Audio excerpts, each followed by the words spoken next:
Get ready for an unforgettable experience. Are you ready?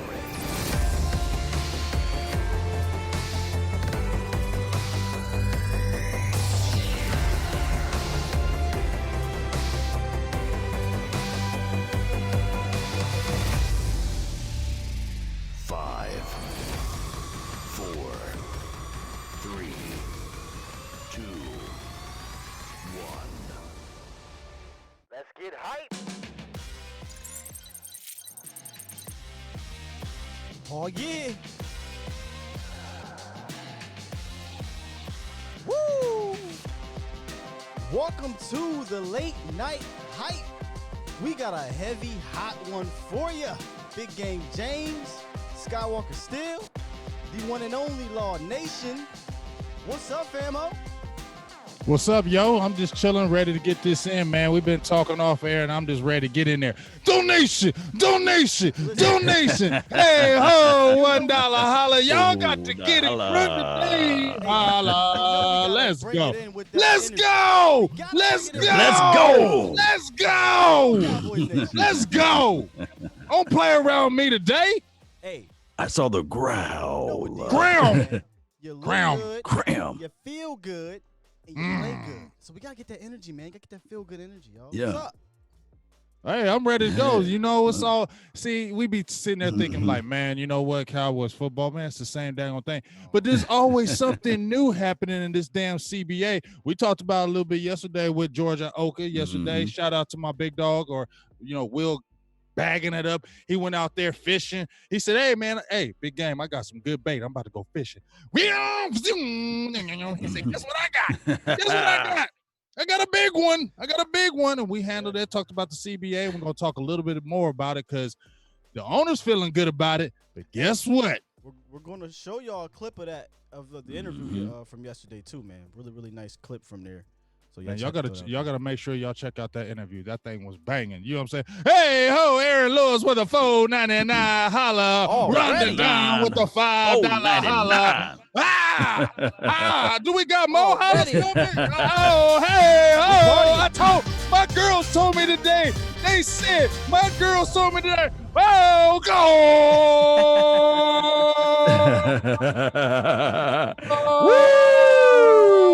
Oh, my dear, with the 1999 holla. My girls told me today before I went there with the bed. They said, get them $5 hollers. Woo! Y'all on fire today, man. Yes, I'm just saying. Fire. Y'all on fire. And desire. Fire and desire. Hey, man. We sing too. Who sing?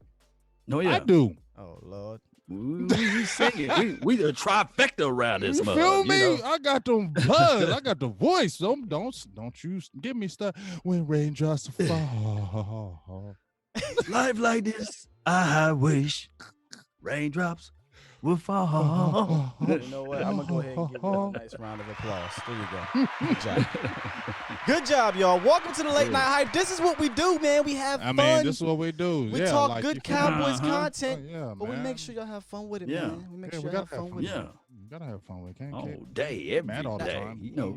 Now, I don't know if y'all, where y'all want to start at, man. Y'all want to start with the combine? You want to start with Steven? Because I know Steven has Man, Steven, hey, I'm gonna tell you something about Steven. We could talk about it all, but Steven, I told y'all when he posted his video, I don't know if it was today, the other day, that boy looked stressed. He looked like he ain't shaved. He looked like he ain't cut his hair. That Jay Slater, all Todd Archer, all them senior people was asking them questions. He said, hey, I said we only talking about Dak and Cooper. He said, hey, we ain't visiting that right now. Hey, we ain't talking about that right now. So, oh Lord, Steven a little perturbed right now about these contract negotiations. Yeah, he looking a bit rough. He was. Cause you know why? You should have been signed him. Can we all agree on this? I mean, we ain't got to go through this. He should have been moved. He should have been signed last year. You feel me? Everybody knows this, dog. It's not we gonna sit there and keep on blaming Dak for it, like, and we gonna keep on going back to it. Every one of us did the same thing that Dak would do, or just I'm not going to sit there and just like what was we talking about Will the other day, and even when Boss was on here, nice guys finish last. Yeah. He's got to stop being a nice guy, and he's got to take a stand and say, you know what? I gotta get mines. Okay. I did everything y'all wanted me to do, and y'all still gonna try to undercut me? No. Think long, think wrong. You say that all the time when you're playing those balls. Everybody Come on, man. know. I mean, They did. Fellas, did they not do this to themselves? We're in the situation where you got Amari Cooper, right? Law, didn't they know this when they traded for Cooper? We talked about this. When you traded for Cooper for that first round pick, didn't you know you was going to have to pay this dude some money? Why did you bring him over? Because he was a first round pick. You gave him a first round pick for us. Obviously, you felt he was good, right? Obviously, you felt he was a difference maker. So, and you knew you was going to have to pay him because he was a first round pick anyway. And you spent a first round. So you knew you was going to have to pay him going into it. Now, you let Dak bet on himself. That's not his fault. That's y'all's fault. Y'all could have got him at a lower rate. Y'all could have just said, hey, let's just go ahead and sign him, and we'll just go ahead and worry about that other stuff later. Now, he smacked your face with 4,900 yards. Now you're like, oh, damn. Damn. but here's the thing, though. When you think long, you think wrong. And on top of that, Cowboy Nation, that's what happened. Of course, now his agents and his people could have been saying, hey, we want to wait for now this new CBA to come through because we know for sure 17 games going to means more money in the pot. So that's the only angle that I can say that what Todd France is leaning on. You see, because a lot of people think that 30 to 35 million is a lot of money and it'll cripple the Dallas Cowboys. But when you think about it, collectively speaking, it's going to be more money out there. The salary cap is going to increase every year. I mean, every year it goes up. It's not like it goes down every year. It goes up. So, and I understand they're being smart and business-wise about it. But at the end of the day, you have to pay some players on the team. No matter there's every team in the NFL has this problem. Is this not correct? Yeah. It's not like the Dallas Cowboys the only one that have this problem. This is the salary cap. This is what it is. You guys can pay these guys. You guys just have the salary cap to throw it out to us to make it the players look bad like they're greedy. But you guys can make a way, and you can make a way to play these guys if you choose to. Right. You get what I'm saying? Let me pull up bigger deal. Let me pull up what Steven actually said. All right. With Jane Slater, she had posted this on Twitter. But Stephen Jones says he talked to the Cowboys wide receiver Amari Cooper and his agent at the Super Bowl. When I asked him to characterize the conversation, it was very upbeat. But we haven't really gone into any details with any player since the end of the season. We really want – this is the part right here, guys. We really want to see where the CBA is. I think that's huge, and I think that's the really the big noteworthy thing because, as we all know, if there is not a CBA agreement here soon, we get 2 tags, and that takes a lot of pressure off of Dallas. And while we all think it may be Dak that could be tagged, I think we might be missing a boat here, man. They want to get Dak done. It could be Amari and Byron if we get 2. But I don't think they're going to tag Byron. We'll see. I don't think that. I mean, you saw the interview, you heard it yourself, and I'm not saying it lead into it, but Stephen Jones, hey ho, $2 holla for my guy Tyrone Church. Just have to get that out there. Just call on Tyrone. I see you. He said, think long, burn a brain cell, and pay the man. You feel me? But here's the thing with Stephen Jones. He himself was like, when they were bringing up the tag to him. And he was like, I'm not going to talk about that right now. I'm not going to speak about that. He kept on deflecting that tag like he didn't know what the tag was really about or he didn't understand it. Yeah, I feel like they probably want to slide on Dak too. So if you possibly do got 2 tags. But, I mean, the way he's talking about Byron Jones in that interview was like, hey, great run here. Done a great job. We'll meet with his representatives. We see what he's got to say, but we understand that you can't pay everybody. We'll see what his people are saying, and we'll just kind of go from there. The way you talking like that, he ain't saying that with Amari. Okay, he ain't saying that even with Dak. He said these guys' priorities and they're gonna get signed. When he said Byron Jones, he said, we'll see. Byron Jones has we done like what he does, but we'll see. Yeah, that don't tell me you want to have him come back. Yeah, true. And speaking of that, the donation to help grow the nation to $4.99. Holla. It's on your mind from Matthew. Yeah. Holla. Get it right.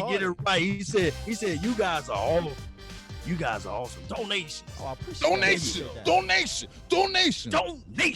Y'all are awesome too. We just want to let y'all know that y'all are awesome too. Absolutely. We got a lot of eyeballs actually on us tonight on this late night hype.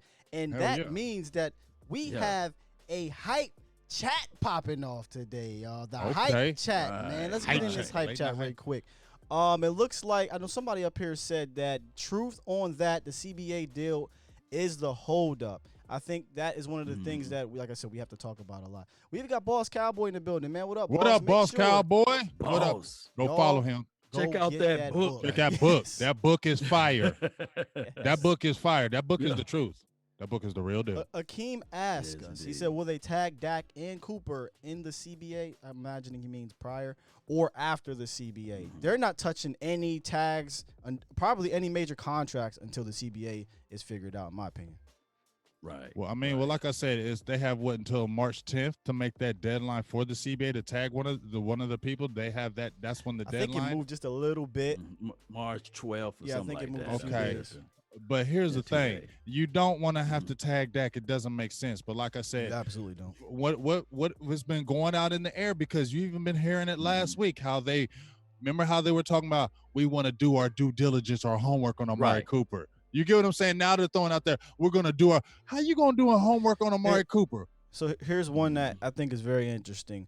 Suffering Dallas fan says, Dak is getting tagged. I think the front office wants to see how he does with McCarthy. I disagree, but I'll let you guys I disagree. Yeah. I don't, why? There's nothing for him to prove. Go. Nope. There's nothing for him to prove with I McCarthy. want people to go back and watch this interview with Jane Slater and Dez Bryant. I said it earlier on my show. My guy, Jerry Wayne Jones, was trying to say, hey, I'm not finna give my guy Dez Bryant a pay cut. No, I want him to get his money. And I think that Jerry, he loves to pay the people. I don't think that Jerry looks at Dak Prescott as one of these guys that, hey, I'm just going to throw you some money. No, I think that he really want to give Dak Prescott the bag. So it's all about this CBA. It's all about what they're going to agree on. On top of that, Cowboy Nation, if you look at the bigger picture, not the smaller picture, but the bigger picture, think about this. Since 2015, the salary cap increased more than 10% since that time frame. And that's with 16 games. If they sign this thing over for 17 games, don't you know how much remuneration that would be? It's going to be a lot of money. Absolutely. I mean, but at the end of the day, people need to understand, whether you like it or not, it's not nobody else's fault. It's the market, and we should all understand it. So Right. we can't get upset and frustrated about, oh, somebody's being greedy. The market says that. Just like if you were at a job and the market says if you do good, you have parameters at your job, right? You have tiers at your job. If Right. you do this, guess what this is going to be? You get what I'm saying? If you do this, this is the tier. You will hit this tier and you will make more money. You will be in this higher tier. And that's what's happening in the NFL. You hit this tier, you do this, well, you're probably going to make this. And we've seen too many quarterbacks who haven't really done anything are getting paid. So there's never a reason why you should say that this man, I get it. You're talking about 40. Sorry. Yeah. When I hear 40 million with Dak, I ain't gonna lie. I'm like, whoa, ho, ho, ho. Even my own brain says that. Even my own brain says that. I'm gonna keep it real. I say, I don't know about 40. 35 sound good with me. I'm gonna keep it real. That's just with me too. But it is what it is. They can't do anything unless they do this thing that they were talking about, a salary cap with the quarterbacks. But then people are going to say, well, why don't you got a salary cap for the running backs? Because you know you're going to have to do one for them. Because if Ezekiel Elliott is making $15 million a year, and now you got Derrick Henry saying, well, look what I just did. Or Christian McCaffrey said that was a 1,000-yard rusher and a 1,000-yard receiver. Guess what? I want money. But in my head, I'm like, I'm not paying you $16 million as a running back and you're 26 years old at Derrick Henry. Well, he's about to get paid. But I ain't doing it. Yeah. They ain't gonna do it. Sorry. I'm sorry. I'm not doing it. Facts. I'm not doing it. Hey, real quick. Hey, though, sorry, yeah, Ross real- Smith with another fold. I got another one too. Shout out to my man Shout out to you. Tyrone. And if Tyrone. he did the $2 donation, man. I appreciate that. And if y'all don't know, man, when you donate, when the universe donates to Skywalker, you get beamed Yes. up. Come Beam on him up up. to the universe. Beam him up. Come on up. Scotty, Come on up. you Thank you much. have Aboard the mothership. arrived. I flew up there with you. You're I'm on all the on ship. Tyrone. Hey, it's Tyrone. funny because actually Tyrone. in the chats here, somebody brought up do with David Irving and whatnot. And I know we're going to get to that, so stick around, okay? We're going to touch on what the CBA means for all of us after we wrap up a little bit of the Cowboys talk. So stick around, all right? Yeah, Billy Irving. I just wanted to throw that out there, yo. They ready to talk about that David because they seen him. But let's hop back into the hype chat. The hype chat real quick and see what they're saying here. Akeem says the only thing is Dak said that his agent rejected a $33 million contract. That's believable. Mm-hmm. Why wouldn't he? I can see that. Why wouldn't he reject it? He's gonna look and me and Boss I'm gonna give credit for Boss because he mentioned this and I was saying this as well. But shout outs to Boss on this when he was saying that when they try to say, well, we want to pay you 27 to 28, or even when Emmitt Smith was like, take the 27. The salary cap for the exclusive tag is 33. Right. That's the exclusive tag. So why in the hell, if that's the exclusive tag, would he take anything less? That's the parameter where you start at with me. Absolutely. That's where you're going to start at with me. And I'm sorry. We can look at certain players and say, yeah, he might naturally not be better than him. I can say that about Dak, about him with other players, but that doesn't still take away his ability and what he's done on the field. And if you have produced on the field, and I'll go back to this one last time, and I'm going to say it no more to y'all. I ain't going to say it no more to y'all. Preach, preach. The Dallas Cowboys had Tony Romo on the roster. They said when Tony Romo got healthy, no. They could have went back to Romo. They didn't have to feel forced to do that. They could have went back to Romo, put Dak on the bench and said, hey, you did a great 10 games, but we're still going to let you grow. We're going to let Romo take over this thing. But did they say that? No. They said, Romo, this is it. This is our guy. So to me, once you said that, you need to pay this man his money because you had the opportunity to say no. And then you did not think he was going to put up them numbers. No, y'all didn't. No, you didn't. Nobody in that front office was thinking he was going to do this. And he's done it. Nobody. So now he's exceeded your expectations as a fourth rounder with these other guys. So there is no reasons for people and fans to hate on him when he's exceeded everybody's expectations. He's exceeded you can't tell me y'all thought he was going to do this in these 4 years. Yes, indeed. And just to say this, Cowboy Nation, just to look at what all Big Game James is saying, for those who out there saying, hey, let's just put a tag on him. Let's just put a tag on him. Let's put a tag on him. Hey, do you guys remember Kirk Cousins? Man, I don't want to hear that. Yeah. Y'all remember Kirk Cousins, though, right? Yeah. And he played for the Washington Redskins. Foreskins. I'm sorry. The Washington team down there, over there. You know what I mean? But here's the thing is with that. What have the Washington team did since he left? I'm waiting. Waiting. What have they done? Well, they wasn't doing nothing when he was there, but they really ain't doing nothing without him, But they really ain't doing nothing with him without him there. So that's all I have to say with that. So be careful what you're wishing for and wanting, That's I mean, people want to just, Matthew Stafford, or, as soon as a name comes up, everybody want to play some. Like I said, that's fine. I'm not going to make anybody like Dak or force them to like him. You don't got to like him. I don't care. I don't care if you don't like him. I don't care if you hate him. I don't care. But this fair is fair. What he's did with the numbers, he deserves to get paid. So I don't really care what you're saying because the numbers prove it. So here's the thing. He said that they should tag him so we can see what he does under McCarthy. That I think that's craziness because you know why? He has the potential under McCarthy to do even better. And then his number is going to be super crazy. What if he goes out there and just really kills it with McCarthy? He going to be like, okay, well, we was at 33. Now we have 42. That's my point exactly. So if he's at 34, 35, 36, and I do have a source that says that he is looking to get in that 35 range, and they want to keep him under the 35 range, which just seems to be like what we all think. What do you think it's going to do next year if he throws for 4,500 yards, 32 touchdowns, 11 picks, 5 rushing touchdowns? You think it's going to go down in his No, and year? we have a winning season going to Pro Bowl. I mean, going to the playoffs. Here's the problem: he won't even have to have a winning season if he goes. Because the numbers. Yeah, because the numbers. You can't go. You can't go to the table with that resume. His first 5 years, 2 or 3 Pro Bowls under his belt. all those yards and touchdowns, no losing record, and say I'm not worth a top contract. That's just not going to happen, man. That's not how the NFL works. And that's the thing. A lot of fans, I get it. We're fans. We speak with emotion, but that's why we try to remove some of the emotion and speak the truth. And the truth is, when you look at the landscape of the NFL, we're not telling you what we want to happen all the time. We're trying to tell you what's what's going to happen. Just like when we're thinking in our heads, we're thinking this is what the Cowboys do. Due to, if you go back in their patterns and trends, when we talk about the Cowboys, a lot of times I do, and I know y'all we go with the patterns and trends. The patterns and trends of what they do. So you get the parameter, not specifically from us, because we ain't drafting on Dallas.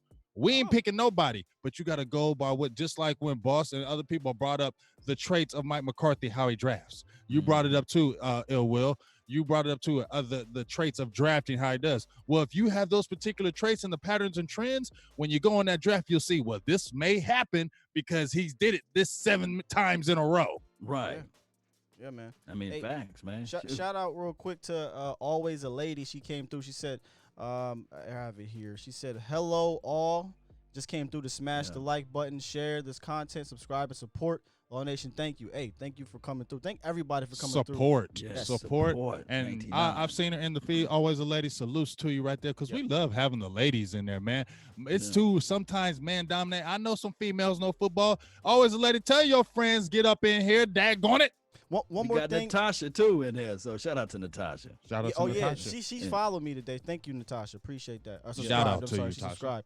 One more thing on the Dak thing, and we can move on here. Where's it at? Michael says, without a long-term contract, Dak will not run the ball. He will not risk injury. I wanted to point that out because I have this weird feeling he was reluctant to run because of the protecting himself. One, and two, the offense. I don't think that's the case. If you give this, he already puts his body on the line when it matters. We've seen that in the playoffs, right? And we've seen that in his first 3 years. I think if you pay this man and they open up the offense, he's gonna play with a reckless abandon. He's gonna be comfortable. He's gonna feel he got his money. I feel better. So now that's not weighing on your mind. You don't think that weighs on the mind every single game of a player? I mean, come on. We've played the game. That doesn't weigh on your mind that every game that I have to play great today. I have to play great. Like, that's pressure. Like, we have to understand the pressure he was going through last year. He had pressure because he bet on himself. Yes, indeed. And then on top of that, when he was injured, the nation, collectively speaking, Cowboys Nation, turned on him. They said, oh, he couldn't throw a touchdown against the Eagles, you see. You saw that? Because when he was playing on that messed up shoulder, now I understand. Didn't practice all that week. He didn't practice for 2 weeks. Oh, wow. I didn't even think about that. 2 straight weeks he did not practice. People keep forgetting that, but it is what it is. No excuse, though. It was make or break, and it wasn't just that game. And that's the thing, guys. I'm not apologizing for Dak Prescott because he did not come through, nor did the team. When it was time to come through in the clutch this year, which in my opinion was an anomaly, because if you go back and look the first 3 years, they have plenty of games where they've come through in the clutch, and once again, in my opinion, that was without good coaching. They did that off pure will, talent, and skill. Yes, indeed. Toby, appreciate you, man. And shout out to Tyrone again, church. Call on Tyrone. You better call on Tyrone. He said Dak signs an 8-year, $38 million contract per 8 years. Anywhere. 8 years. 120 guaranteed. Yeah, he's gonna have to get. That's the only way he will sign an 8-year deal. That's the only way he will take an 8-year deal is he had to get an astronomically high number because he knows that CBA, because he's running through a straight contract like that, and they want shorter deals. Because if you look at all the guys that just recently signed, Carson Wentz, Jared Goff, Russell Wilson, Aaron Rodgers, all of those deals are 4 years. Yeah, true. Yeah. All right, let's move on here in a quick second. When we get back, we're going to dive into this David Irvin stuff, because David Irvin said that he wanted to come back, and I know a lot of and the CBA actually could affect him, and it could affect Randy Gregory. Yeah. Hype. All right, man. Listen. We know, we saw it. We know the I don't want to call him a pothead, but the smoke guy, David Irving, is Pothead. back in the media. Okay, and I ain't hating. I think ever since he saw that the league is saying, "Hey, we'll let y'all be all right on this marijuana. We'll narrow down the penalties a little bit if you guys give us this 17th game." And I think Irvin's looking at that like, wait a minute, this might be my chance. Now we haven't heard from Gregory, but that also could impact Randy Gregory. What are your guys' thoughts on these two and just the CBA in general impacting the players? Hey, Universe, Cowboys Nation, let us know your thoughts in there, and we'll get back into the hype chat. James, you want to go first, or how you want to do this? I mean, we could go how you want to go. I'll just say this, about David Irving. I always loved David Irving's talent. Who didn't? They call him the dinosaur. That he was just, he said himself, I think Jason Garrett would get mad at me because I can just roll out the bed and get 3 sacks. I don't have to work hard. I don't have to train hard. I'm just naturally good. And I really believe that. I really believe he is a natural athlete and just a naturally good player that he can come out and don't have to do that because he's just naturally good. But he adding the booty into this thing. Here's the thing. David Irving, I think you're lazy.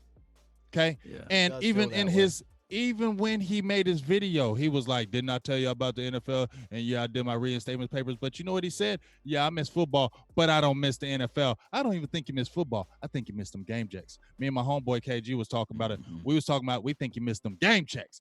Game checks and marijuana checks, little different. You might be making some money over that marijuana, and I ain't hating on you for smoking the weed or nothing. But they ain't like them NFL checks, and they ain't like them NFL checks that you could really make with that talent. If he kept his head on his shoulders, he'd be a millionaire 10 times over right now if he kept his head in the game. But I'm sorry, I don't trust David Irving. I don't trust him. He didn't do it in Kansas City. He didn't do it when he had his time in Dallas, and I don't think he's going to do it anytime. He's going to rely on that natural talent, and eventually that wears off when you don't have a passion for the game because you're putting your body in there, and I don't care how much weed you're smoking. I know them bodies are getting battered and bruised, and if you don't have some kind of love or passion for this, you're going to eventually quit again, and I just don't trust him. Yeah, the talent is there, but I just don't trust him on David Irving. I'm sorry.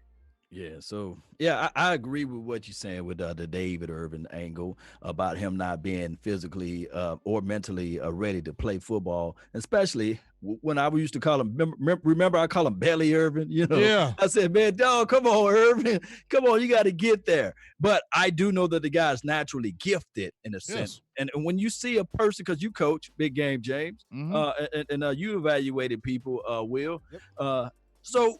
You see that gifted person, you sit there, you will be harder on them because you know what they can bring to the table.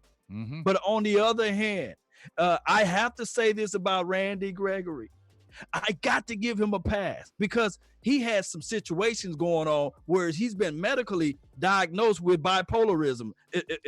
Randy, let me know if I'm lying. Like Randy wants to be in the league. Randy wants to play football. I feel like you saw him try. Right. You saw the brother tried. And then on top of that, come on, Big Game James. I just need to hear you say it. That bend. That damn bend. Yeah. That damn bend. That damn bend. And we know who said it first. Yeah. Just like throw that out there. Yeah. That damn bend. You feel me? And when you saw him, you knew it was. And just like you said, Law, and even Skywalker. We looked at Randy Gregory, and at no time did you ever, in my heart, did you look at Randy Gregory like he don't want to try to do this. You can tell that he didn't want to play football. Like you could tell that he wanted to be on the field. He wanted to be with his brothers, but he had problems. And guess what? Mental health issues are real. Those things really go on. Didn't you just read a story about Ben Gordon? Ben Gordon was nasty in the NBA, talking about suicide. Talking about wanting to kill himself. Those type of things happen with these players that play in the league, the pressure and the things that they deal with. And plus, he was, like you said, Law, he was already clinically diagnosed. Okay. We didn't hear a clinically diagnosed for David Irving. Okay. And if he tried to use it, I don't believe it. Okay. I think those are two different stories. And I believe Randy Gregory wanted to come back. And so I think that's why people should have a little more leniency. And I think that's why people have had more leniency with Randy Gregory over David Irving, because you could see when Randy was out there, he busted his ass in practice. He busted his ass. He worked hard. When David Irving was playing, did you see him ever work hard? No. Never. No. But he And if is you ain't never freakishly did athletic, it, though. if you have never Yeah. really done it, all of Yeah. a sudden now at 25, 26, 27 years old, and you've never done it, now all of a sudden you're going to start working hard. Hey, I'm sorry, that's just hard for me to believe. That was some fire. I didn't even think of Yoga it that way, flame. man. I really, really didn't. I kind of just thought, you know, when I heard David Irving's name, I'm like, oh yeah, man. I'm remembering what David Irving did 2-3 years ago. But in reality, like Stevie Mack said, he's probably out of shape. In reality, like you said, he doesn't seem like he wants it, even in that video. I miss playing, but I don't miss the NFL. I mean, come on, brother. Come on, man. If you really, That's what you want to deal with? no, you're absolutely right, man. Wow, that's a good point, man. Got me thinking. Give me Randy, and figure out what we're gonna do with Robert Quinn. Those two rotational guys, and then you add in my Dorrance gosh. Armstrong. Ooh wee! Hey, real quick in the chat, my man Yeah. Swaggy had told me we'll get back on this, but my man Swaggy D said for me to look up Bryce Hall. The reason why I wanted to point this out, he says he's a second round cornerback sleeper. I actually know Bryce Hall personally. Ooh, wow. He's throw from my hometown. Throw a bomb for you. Yeah, I'm gonna see if I Drop can a clue bomb for you. I'm gonna see if I can get an interview with Bryce, man. I coached Bryce, AAU basketball. Nice. Yeah. You gonna very drop a clue athletic bomb kid. for you? You're not gonna drop a clues bomb for you? I've Right got now? Oh, okay. Got you. You feel me? Yes. But yeah, so I just want to point that out because we got Iloka. I'm gonna try to get Bryce Hall on the show, which it shouldn't be a problem. Depends how on his schedule, but he should be home here soon. So I'll try to get that for you guys and see what he has to say about his time in college, and I think he's going to be going through the process here in a second. So yeah, we'll get on that. But I want to ask. Before you finish that, Yeah, you go gotta. We used to do Glory Hole. You remember Glory Hole? You're gonna have to get some Glory Hole. You're gonna have to find Glory Hole. I do have that drop. I just don't got it right now, but I got the It drop will be in for the next one. You It will guys be be in the ready next for one. some Glory Hole. Stay Damn act tuned. together. I gotta get that one too. Get your damn act together. I want me some Glory Hole. I got you. I promise you, I got you. What you gonna say, Will? I was gonna say, aside from the marijuana Jerry Jones, I meant to say situation, I wanted to ask you guys some of your thoughts on the CBA in general. You were spitting some fire before the show. I told you, I said you better bring it on the show. So I'm calling you out, big game. Go ahead and call me out. I'm ready. I'm ready. I need you to spit that hot fire about the CBA or law. You know what I mean? Let me know your thoughts on what you think about the CBA so far. Now, obviously, we don't know the exact wording right now in the CBA, but we know they want 17 games, right? We know they want to give, according to Iloka, 48.5%. Yeah, don't want to give a 50-50. Don't want to do the 50-50 split. Right. Nope. We do know that they want to increase the roster from 46 to 48 on game day. It's pandering, yeah. And we also know that they want to up. They the basically minimum want to salary. uplift the guys that aren't getting paid, Right. to actually add money to them. That's what they're trying to say. And here's the thing with the healthcare. That's one of the big sticking points is with the healthcare. They said they were going healthcare raises and more increased things but they're still not giving the lifetime benefits because just like George Iloka said, Roger Goodell negotiated lifetime health insurance in his contract. Why would he do that? Why? Because we all need health insurance, right? Yeah. So he's not dumb. He negotiated. So why, if you have a man who's not playing football, he's not getting beat up, he's not having a threat of concussion, get lifetime health care in his, but an NFL player who's got battered and bruised and gave everything to the game after 5 years, he gets increased health care. He can't get lifetime. The NFL is making tons and tons of money. You can't tell me they can't fund. And it's not like, and you can look at the cases per the player. You get what I'm saying? But you need to reward these guys because these guys leave the game. How many times do we talk about or we see these suicides or these mental health issues or these things that are going on and they're not getting the help and you're just saying we're going to raise them, but you got other guys who are not playing football and they get lifetime? That's ass backwards. Yeah, and then on top of that, flame, boy. Well, you put some flames on that. Yoga fire. James. Yoga flame. Hey, on top of that, just to add the extra spice to a big game, James, the brother is making 40 to 45 million a year. punch in the goddamn face, bro. You feel me? Crazy. I mean, God, good grief. Now, of course, the NFL is at its all-time high as it relates to remuneration. The money that they're making is crazy. On top of that, yeah, the CBA will benefit the players, collectively speaking, as it relates to more revenue. But at the same time, the 48, the split is not there enough, and I think what is the NFL? The players earn a pension, I believe, when they play 2 or more years. Is it? Oh, I'm sorry. Pension I think is it's 3 years. 3 years occurred, I believe. So they got to actually be on an active roster for 3 years. Is that the case? That I don't know. I do. That I believe, don't I know. don't. I'm That not I for don't sure. I probably but we should have asked have- Loka that. Yeah, because that's a big difference there, though. that's a huge difference. But we've talked about it, and the players always say they want that 50-50 split. What about remember when the NBA when they had that lockout? What did they want? 50-50 split. Right. They wanted the 50-50 split, make it half and half, and why can't it be? And as soon as the first thing, that was what George came out and said, we ain't feeling that 48-50. We're not feeling that. And when you asked me, Will, to come with some fire, well, that 17-game season was huge, right? For the players, because they were throwing out, oh, yeah, y'all can smoke weed as much as y'all want. Y'all can do all that, but y'all going to play these extra games.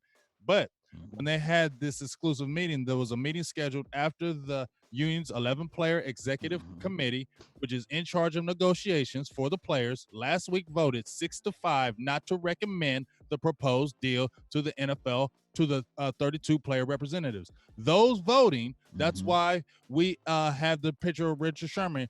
Richard Sherman was included, Russell Okung, and I know he's an offensive tackle that's played a long time, J.J. Watt. Now, these are the top stars, so I don't know if they're getting cut out, but if they're jumping out and saying that, guess what?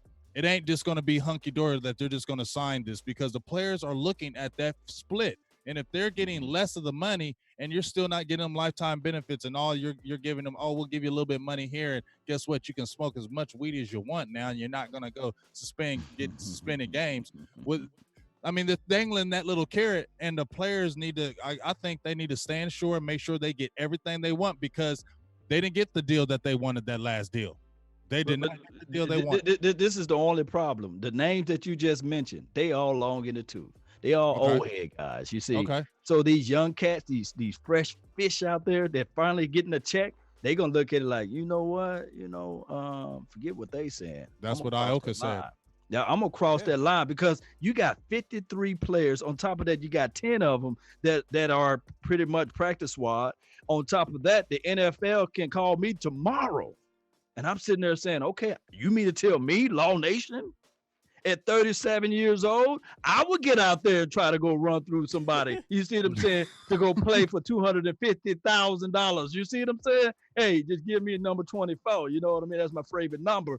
But I know for sure that there's cats out there in the XFL and beyond, Canadian League, and just coming out of college, sitting there saying, if they don't want that bag, if they don't want that paper, sign me up. I can put a lot of food on the table for my family. And that's one of the problems that Iloka, we brought up to him, was that, and you hear it a lot on the morning talk shows and everything like that. Unlike the NBA, where it's a lot less, probably half of the players in the NBA. Yeah. And you got these stars that could really push these CBA talks, because a lot of the NBA players, you could be the ninth man on the bench and you're making $10 million. Yeah, you making some good money. You know, in the NFL, you're going to need 400, 500, 600 people to stand up, little men, fringe roster guys, practice squad guys, and say, you know what, man, we're going to sacrifice not feeding my family so that in 5 years the person after us can eat better than we are. And that's just not going to happen in the NFL, and I believe the owners know that.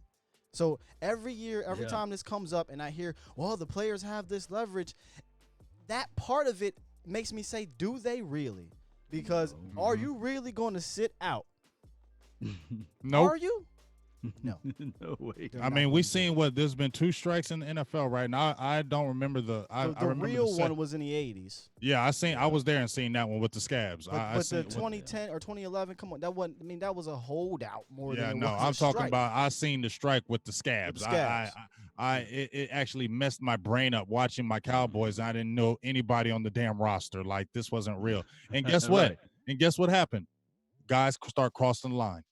Yeah. Guys who were veterans start crossing the line because they were like, hold up, okay, we're standing here and nothing's happening. I done missed 3 game checks. I still got to pay my rent. I still got to do this. I remember Will, that Ioka said, why do these guys be losing money? Because they all don't come from the best situations. True. They taking care of their moms, they taking care of this person, they take care of that person with their money, and so they can't afford to sit out. You know what I'm saying? And what happens? What did Melvin Gordon do last year? I'm holding out. I'm trying to get my money. What happened? What happened? Did he go back and play? Yep. Yeah. Did he take his butt right back on that field and play? Yep. Yeah, the players want to play the hardball, but when you miss some 5, 6, 7 game checks, it changes everything. So it's going to be interesting to see what happens. Let me hop back in. And let me tell you guys this right quick. Go ahead. When he held out, the San Diego Chargers last season, the season before last, basically, they was hot on fire. You see, Last year, these people are people. Yeah, the season before that time, because I think they went to the playoff, right? Mm-hmm. Yes. Yeah. So what I'm trying to say is that other players see what's going on. You see, and they will play with less passion when you're not paying your star players. So it's a trickle down effect, and I think that the Chargers, by him holding out, they had a slow start. And I can say the same thing a little bit to a degree with Ezekiel Elliott, by him holding out and not being able to create that continuity that we didn't see that same Ezekiel Elliott. But go ahead. I just wanted to put that out there. Yeah, I think it's Akeem in the chat here, back in the hype chat. He said the NFLPA needs to do way more for the players. Why is it always the owners getting what they want? And I think that's part of the reason why, is that there's just not enough players that are willing to sit to make out the sacrifice and make that sacrifice to get what they really, really want. When you're going to sit out, some of these guys are making over $100,000 a game, and that's the lower level guys. Wow. You know, so that's tough. That's tough to miss out on. That's why they get what they want. And I'm gonna be honest with you, and I don't want to get into political or anything like that. But I always say, you know, in the real world, until we do something about the central banking system, a lot of things aren't going to change. The Federal Reserve, a lot of things are going to change. And that's how I feel about the cap. Until we do something about the salary cap, nothing's really going to change. Yes, it's increasing, but guess what? So is the quarterback rate. It's increasing tenfold. It's going from $18 million a year when Cam signed to we're talking almost $40 million in a matter of a few years. So what do you think is going to happen in 2-3 more years? God forbid, but say another Patrick Mahomes comes. We're talking $50 million a year, and the cap isn't increasing enough. So the cap was not creeping as fast enough as far as these guys' salary is. But you know what? Create parity, competition. It's not about, you know, money. The salary cap and you can't get the best players. Competition creates parity. I hate when people say, well, you know, the salary cap is put into place so that one team will not win it all. If that's the case, then McDonald's should be the best burger in everybody's town. But guess what? Lil Pookie and Ray Ray shop down the street, they probably can make a way better burger. You see what I'm saying? And people are going to go to that particular location to get that better burger. Just because you go out there and pick all of the best talent doesn't mean that you're going to win the Super Bowl. No, not at all, man. Not at all. All right, look, we're going to before we move on to the combine, I do want to drop that Iloka interview. Just one part, not the whole part. It's about a minute clip that he dives into, I believe it's the coaching, okay? Right, so I'm going to tease it a little bit. So what happened was we were talking about the Cowboys and how me and Big Game James during the season thought that, you know, it felt like we would hear one thing during the week and then during the game day, something totally different happened. And he said he touched on that. He touched on that with Cheeto. So check this out real quick. Oh, 1 second. Sorry, guys. My little 2 cents, reading between the lines, and he talked about things, and players, I know this part. He said, you know, all week it's one way, this is what we're talking about, this is what we're doing, and then the game comes, something happens, and then we just abort. Oh my gosh. And so, oh my gosh. Say that one more time. Say that one more time. Say it loud. So he talks about, like, I asked him about, you know, the pressure of the Super Bowl or bust kind of thing, because I felt that it was Super Bowl kind of bust kind of year, and just my time there. So I asked him, hey, did that weigh into y'all into the season? He said, no, not as players. And I asked him, like, what about the talks of, Coach Garrett getting fired? If you lose again, is he going to get fired? Jerry Jones, so he said, that didn't get to us players. We were really the same. He said, now the coaches, I can't speak for them. I would say that and during the week, it's all this and that. And then when game day comes, you see things start to change like real fast. And so as a player, I can go back to my time in the league, not talk about any particular coach, but when a coaching staff feels pressure, or because they always tell us players, like, don't let the game get too big. It's just a game. Like, don't let the moment get too big. Something bad's going to happen, just don't let it shake you. So as you guys, heard right there, man, he was what up, Vach in the building, man? What's going on? He was really telling us what we thought was going on during the season. And if Cheeto was saying that, man, we knew this thing was deeper than just the players last year. And that kind of comes all the way back around, in my opinion, to these players had to always how can I put this? They had to come out there and play their butts off aside from the coaching. They had to win in spite of the coaching. Okay, far too often we were getting out coached. Far too often we came in undermanned because of coaching, and we would get on these guys, and we should, because the players deserve to be deserve some criticism as well. But Jason Garrett, I'm telling you, man, Jason Garrett and his whole way of doing things, I think trickled down and had that effect. And when things get tight, like George Iloka said, they revert back to what they do, and they go back to 1 week. Tony Pollard, this was the example. 1 week, Tony Pollard gets 123 yards against the Dolphins, touchdown. Right. Next week, he gets 0 touches because they kind of shrink. Okay, and what did they say after the game, big game? Oh, we prepared for him in the game plan, but I don't know what happened during the game. That's a problem. Well, see here, check this. This is what I'm gonna compare it to, and people could say this might be a stupid comparison, but I don't think so. It's just like if you play, let's say 2K, or let's say you're playing Madden. Okay, right. Let's say you're really good. Let's say you feel like I'm pretty good at Madden, right? I'm about to bang up against some players. You banging against somebody. Guess what? You playing good. You can beat this opponent. You know this dude on the sticks, you can smash him. So what do? I'm gonna try some trick plays. I'm gonna go deep on you. Oh, look at this play. I ain't never ran this play before. I'm gonna run on you because I know I can do it. You get what I'm saying? You getting all kind of creative when you know you can beat that one opponent, right? But then guess what? You play against somebody on those sticks, he pretty damn good. Yeah. He know how to coach defense. He know how to run offense. So that little play that you ran against your last friend that you was whooping his ass, you can't run that play on him because he know it.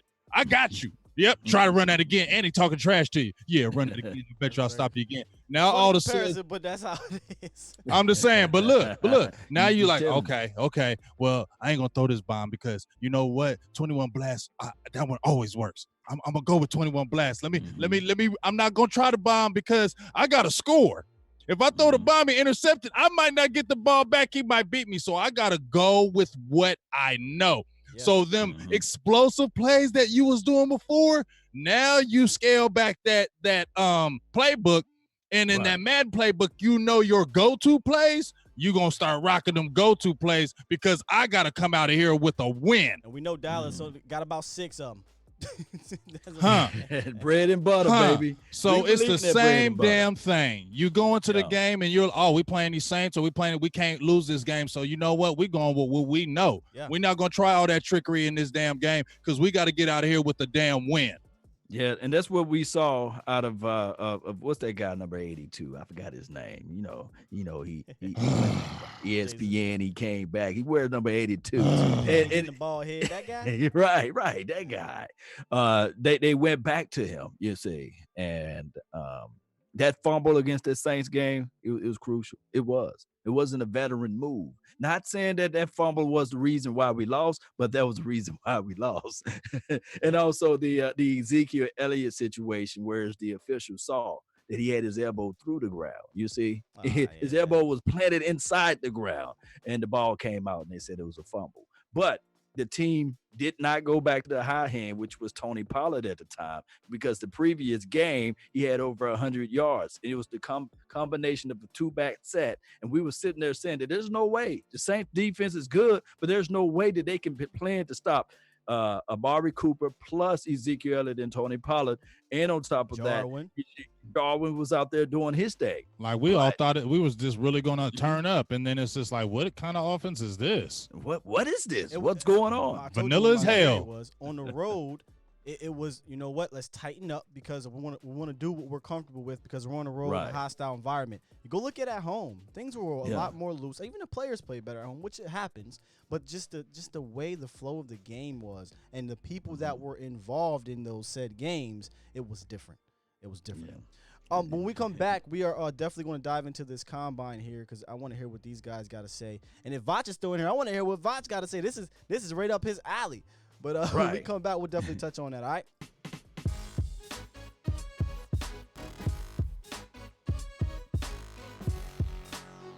We're jamming.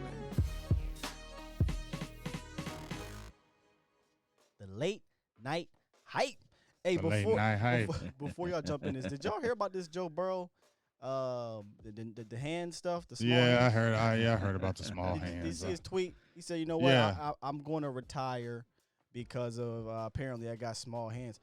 So I actually found video footage of him talking about his small hands. Y'all check it out. Right. Yeah, I mean, he said, he said he got small hands right here. Y'all remember this commercial where the Burger King man pulls out his I said, I gotta find that footage. There it goes. There go Joe Burrow, y'all, man, talking about his hands. Oh my goodness. He gonna be all right, man. And then, I think the players are trying to follow his lead because I believe Bradley Ozone from Utah, somebody said they gave him an interview and they said he was a meathead because he was taking too long to answer the questions. He was like, you know what? Sorry, guys. I think I'm going to retire because I don't know how to answer my questions correctly. And he was basically flowing off the Joe Burrow type thing. Right. So I think it's going to become a trend now because Joe Burrow started it. So I think a lot of these NFL players or the would-be guys going into the league, if they get critiqued or something said to them about the combine, they're probably going to talk about this and make the joke about it too. Yeah, you know how it is. Monkey see, monkey do. But so what are you guys kind of looking at for this combine? I know we haven't started any 40s or any drills or anything like that right now. It's measurements. Like you already know how I feel about it right now. I'm still in the free agency process right now because I feel like that's big and important. However, I am going to have my eyes on this combine, and one of the positions that I'm kind of excited to see because everyone is talking about the wide receiver class and how deep it is. And then Henry Ruggs comes out and says, I'm trying to break the 40 record. I didn't even know he had that speed, first of all. I knew he was fast, but I didn't know he was CJ2K fast. Right. So I'm excited, me personally, to see these wide receivers because we could potentially be getting one.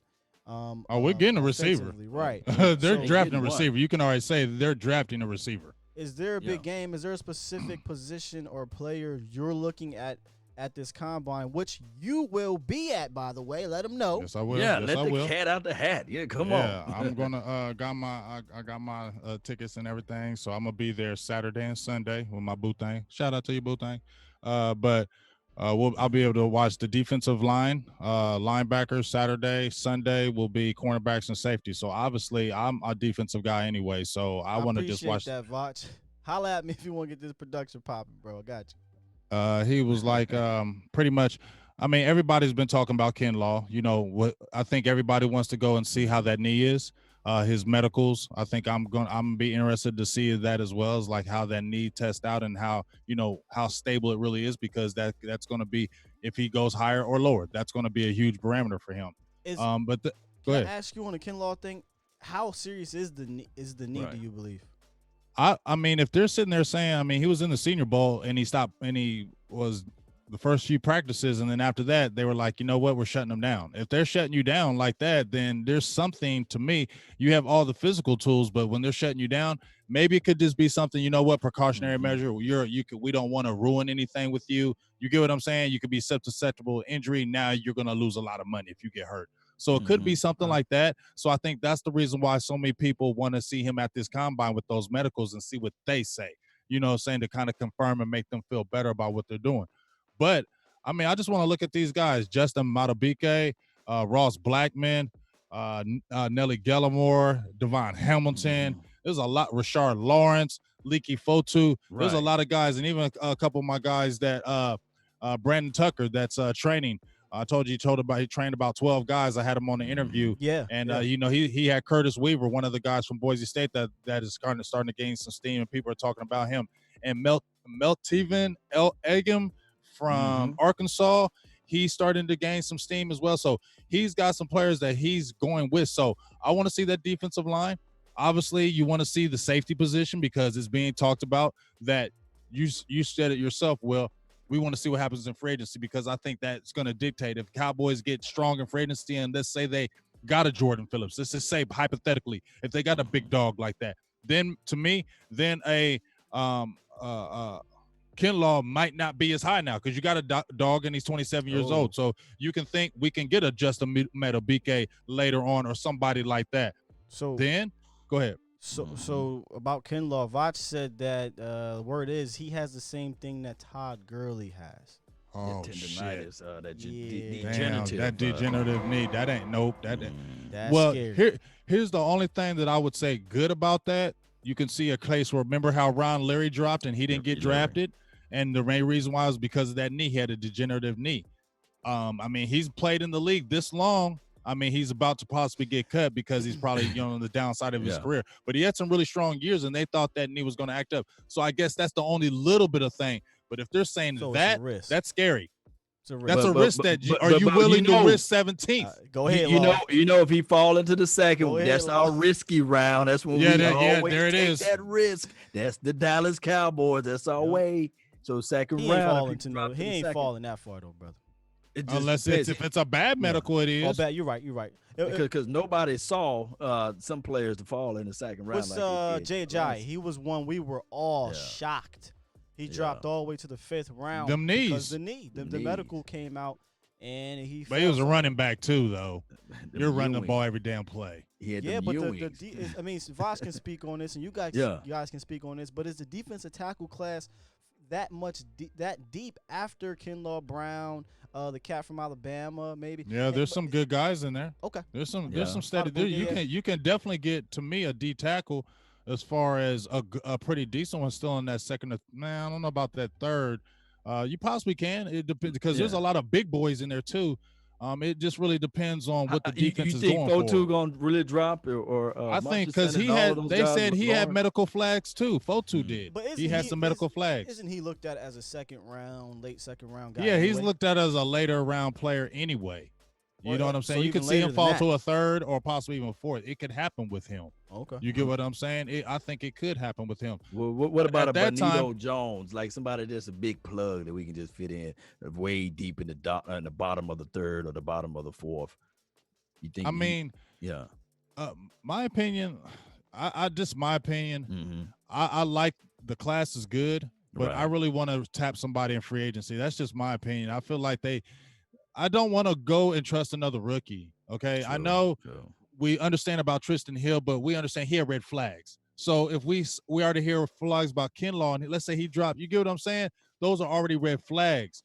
Get a guy in here that's established.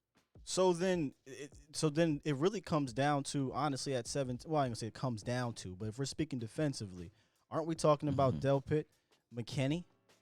That's what it's being talked about. Like I said, if they touch that defensive tackle in a good way, then I'm definitely hitting that safety position in that first round. Law, you know what I'm saying? Who you going with here? Kinlaw, McKinney, Delpit, receiver. Yeah. What are we thinking? I know it's early. I don't want to put you on the spot because put him on the spot. I'm asking him to do something I wouldn't do because I don't want to make a pick until we do free agency. But let's go ahead and you guys have studied these players a lot harder than I have.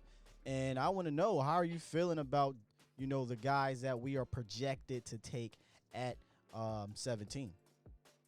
Would you go receiver, Botch? I mean, not Voch. I'm sorry, Law. Voch sorry, is the Law. man. but here's the thing. I wouldn't go receiver. I think that you can still pick up a receiver in the second round. Okay. I'm more of a defensive side. I'm more of a defensive minded person. I think that the defensive player will be better for us. I think that our issues and our faults last season had nothing to do with the offensive side of the ball, but more so with the defense. So I'm leaning more towards a good interior guy, because I think that he can help improve everybody, the linebackers, the DBs on the outside.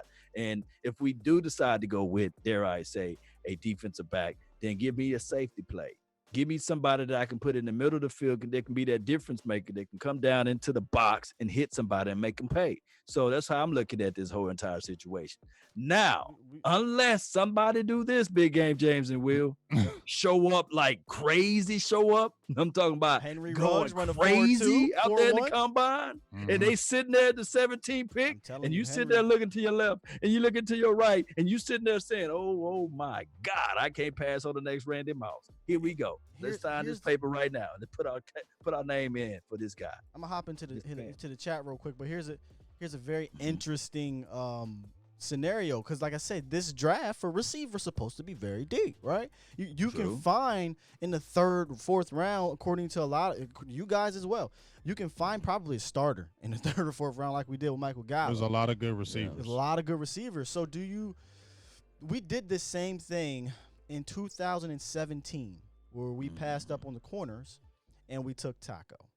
And we said there's a ton of corners. All defense. We can go get corners in the second and third round. If you got a Henry Ruggs, if you got a CD Lamb, a guy that Bucky Brooks is mocking to us, staring at you at 17. That's hard. That's hard, man. That's real hard. That's one of them times where they say, and the Cowboys have blah blah blah minutes on the clock, and them boys gonna take that clock all the way to zero on that one, because it makes you think. Because you know why? Because they haven't been so solid now on Amari, and now we're hearing that, guess what, it's not 100% everybody wants to pay Amari in the organization that big money.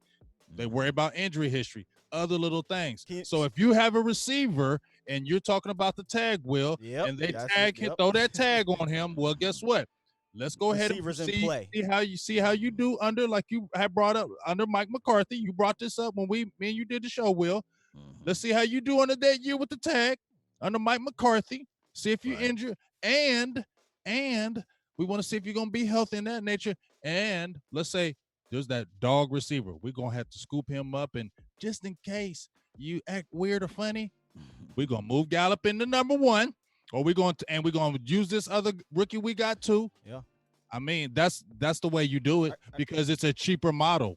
But you know what's going to happen though, guys? Yeah. They're going to look at this thing, and like you said, if those tags are touching, if those draft tags are touching, and we at the 17th pick, and we know for sure that somebody love more than they like about a certain player, and they want that 17th spot, watch how the Dallas Cowboys moonwalk back and get multiple picks and pick up more defensive guys, or try to figure out things. Man.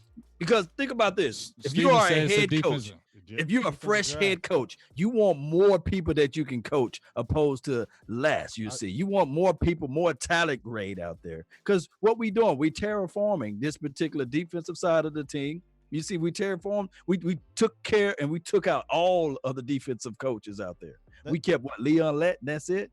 Who else we kept? Yeah, we kept Lett, and that's it. Lett Moore, the tight end coach was Lett, and that's all we kept. That's all we kept. Hey, in the chat, they are on a roll with this combine. Real quick, I'm just going to fire through some of them. Corey said, boy, the fire is warm in here tonight. Toby said, give me two proven defensive tackles like Mike Pennell and Mike Daniels. I'm with you, Toby. I want two defensive tackles. I only want to take a D tackle early. Lingo says, Marcel Darius. Yes, no, real quick. I'm no on him. No. I liked him early. I used to like him back in the day, but now I don't like him no more. I like him, but if he comes cheap. Dre the Great. This is the one I kind of want to get in on a little bit. Dre the Great. He said, we're talking about the safety talk, but watch the Cowboys draft a linebacker. You heard it here first. That would be such a Cowboys move. Shoot, Kenny Murray. It would be such a Cowboys move, man. He said it'd be crazy to pass on Lamb, Jamion. Says we'll be That would be crazy. hard. It's hard, Pat. That would We be got Facebook, hard. more Facebook, mostly we got okay. LaRon says Sue, Snack Harrison, and others. I'm glad you said that, LaRon. Snacks Harrison. Snacks. I would take him in a heartbeat. A heartbeat. He's 30 or what is it? 31, whatever. 31. Man. We just seen my man in 6'10" defensive tackle over the Jaguars. What's his name? I mean, Calais Campbell. Calais Campbell. He got Campbell, signed yeah. at 31 years old and balled out on that contract, worth every single penny, man. Cram. I'll take it. Cram. Akeem says DJ Reader. Akeem, he's gonna cost bread.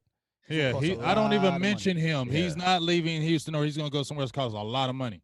Yeah, he's gonna cost a lot. I'll tell you, I ain't gonna mention him because I'm gonna make a video about him. As somebody who I like is sneaky. Y'all ain't ready for this one. I'm gonna show y'all though. Oh, All right. Got something for us? Yeah, I got. I ain't got donation. You donation. That one. He said trade back CB and we will be picking it in the first. What? This is from Tyrone Church. Tyrone, yep. He said if we trade back CB, we will be the pick in the first. I don't know. What are you talking about? Re-put that question out there for us, Tyrone. I mean, I said, this draft is going to be a more interesting draft. You know why it's going to be an interesting draft? Because what was the difference? They had their coaches that were there, Garrett and them. This is a whole new staff, y'all, from top to bottom. So we don't know what's going to happen in this draft. You get what I'm saying? Leave DJ Reader alone. He's a Texan fan. Yeah. You can go ahead and you can keep him. But listen though, y'all. This is a draft where it's an unknown because you don't know really the true thought pattern because these guys this is all new. So we don't know where they're headed. In my mind would say they wouldn't really come hard on the offense because the offense is more established than the defense. Stephen Jones just said it. He just said we are going hard on defense, whether it's in the draft, free agency, our own. We're going after defense. Now, when he said that before, just like somebody, I don't know if it was Will or Law said, 2017, Taco, Cheeto, Jordan, Xavier. Can't pigeonhole ourselves. They went hard. They went all damn near defense that draft, and I wonder if that's going to happen.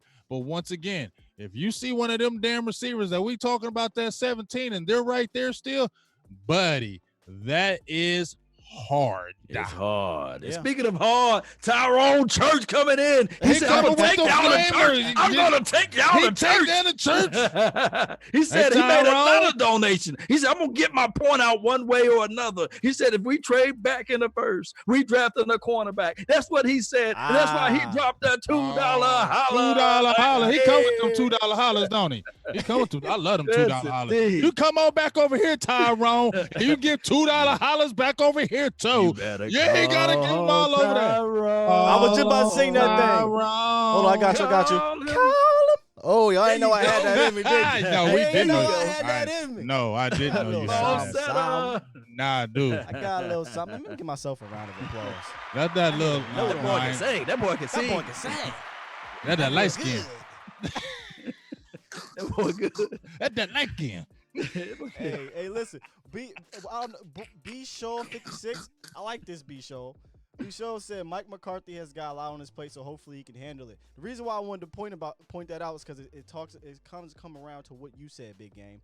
You said that we don't know, and here's why we don't know. We knew exactly what Jason Garrett, the regime, what we were going to do under Rod Marinelli, Chris Richard, 6'1", 6'2", 6'3". We don't want a big fat boy in the middle. We want to rotate. We're not taking the DT high. We're not taking the safety high. And if we get a DN, he's got to be 6'5" with long ass arms. Exactly. We're not drafting a wide receiver in the first 2 rounds. Like, we knew exactly what we were doing.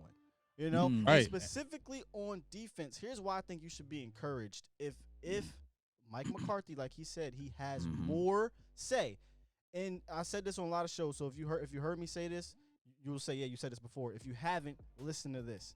The Cowboys since 2010 have drafted 3 defensive backs in the first 2 rounds. Byron Jones, Tita Bear-Wuzier, and Morris Claiborne since 2010. and Byron's probably the only one that's worked out so far. And really, none of them have made a drastic difference on our defensive backfield. I don't trust corner in no first round. I've been said it. First. It doesn't have to be first. So Mike McCarthy, in his 8 or 9 year span from that same time span, he drafted 8 defensive backs in the first or second round of the draft, and in those 9 years, 7 years out of those 9 years, they finished in the top 10 in interception percentage. That matters. When Dallas is not drafting talent and they're going out here bargain bin shopping and getting Anthony Browns, and no offense to Xavier Woods and Jeff Heaths, we see what happens. And I know that the Packers didn't hit on every single pick. They didn't hit on every single pick, but they hit on a lot of them. But they had a lot of good players on that defense. And you saw Alexander, that kid? Jair Alexander. He just got him in 2018. I wanted him. I was like, that's that kid. I was like, and even before Alexander, that defense was getting interceptions. Yeah. And we're always wondering, why aren't we getting picks? Well, you're picking guys that don't do that. I got a $2 holla from Aaron Lewis. He must have heard me say that $2 holla. He said, okay, I got you, big dog. He said, I got your big game. He said, hey, you got that $2 holla over there? I got you, big dog. $2 holla over here, dog. And smack me with the 2. I'll take it. Smack me with the 2. Yeah, holla. Anything, man. Appreciate them things. You know, I love the hollers. I love the hollers. I just want to let y'all all know today, I love the hollers. The nation loves the hollers. We all love the hollers. Say it with me all at one time, y'all. We love the hollers. We love the hollers. We love the hollers. Holla. All right, so give me. I don't want to say one player because there's so many, but give me a few players you guys are really excited to see in this combine. It could be somebody we're not even talking about right now, but give me a couple players you guys are like, yo, I gotta see this guy do the drills, run a 40, what have you. You want to go first, Law? Or what? Go ahead, Law. I would, believe it or not, I would still like to see Okuda. I like to see how his transition, those oily hips, man. And I know we wouldn't have a chance to see or draft him or what have you, but I like to see what he can do. One of my other pet cats out there is CJ. I like to see what he can do out there. I know my guy Vach Lombardi, he can't stand when we talk about those DBs. I know he want to see some big boys. I know Vach in the chat, but Jeff Gladney, I would like to see what he can do out there. And see whether or not he can, go through those 3-cone drills. Those what I really want to see. Can he flip his hips? Can he turn around? Can he track the ball? Those what I'm looking for. As far as edge guys, I want to see what what's his name? Zach Bond. Zach Bond. Yeah. Everybody's been talking about him out there. Everybody's been talking about him. Mm-hmm. Yeah. And Kay Levon, because he's not working out. He's not working out? No. What about AJ? He's working out? That's the one I want to look at. AJ. Yeah. Because everybody's talking about him, and Vosh just did a video of him. Shout out to you, Vosh, for that damn good video. But honestly, and I'm not taking nothing, but I was feeling the same thing Vosh was like. What he was saying was because when you saw AJ, he's not the most athletic guy. I think that's why I want to see him at the combine, because he's not super athletic. He doesn't have the super bend. He's not that twitchy athlete when you look at him, but he's a big, strong man. He's like 6'6", 285. He's a big dude, and he overpowers you. He's relentless. He's got a motor. So I guess you want to see the 3-cone or those type of drills where I go end to end, so you can see, because they're talking about him being a first-round pick and possibly going with Dallas too. So I want to see what he does. It disappointed with me with Caleb because he said he was going to wait and probably do it on his pro day. I want to see how Curtis Weaver, because you know how the Cowboys love them Boise State guys, and he had a really good career with Boise State. So I want to see him. Also, the Joshua Uche from Michigan, he kind of turned up in that. He kind of turned up in that Senior Bowl. I just want to see if he played real good, but I want to see if he tests real good. Cornerback position, some guys I want to look at as far as just the combine, because I just want to. What's his name? Damon Arnett. I want to watch him. And C.J. Henderson. He's like that super athlete. Tell me about him, please. I mean, long, 6'1". I think he's about over 200 pounds. If you watched him at Florida, he has all the coverage trait, backpedaling, can open and turn his hips, can go with the receivers. That's one of the things, but I don't care. When I watched him, he don't He tackle. got a little he bite don't on tackle. him. I don't care. He don't tackle. He I got a don't little care. bite, but he ain't gonna tackle. He Man, gonna don't tie put his it. shoelaces. He makes gonna tie a his lot of shoelaces. business decisions when he tackles in a lot of games. A lot of them. You know what I'm saying? I don't see him Yeah. getting real physical, and I don't care. As much as we talk about the Cowboys corners, Cheeto will tackle you. Okay, Jordan Lewis will stick their nose and tackle. You guys got to be able to tackle, and I just don't like that. And as you said, Florida corners, they do scare me too. I don't care. I just don't want a cornerback in the first round. I'm just scared of doing that. I just don't. But I think they're going to test good, there. but you still got to be able to tackle on that field, man. Go ahead, Law.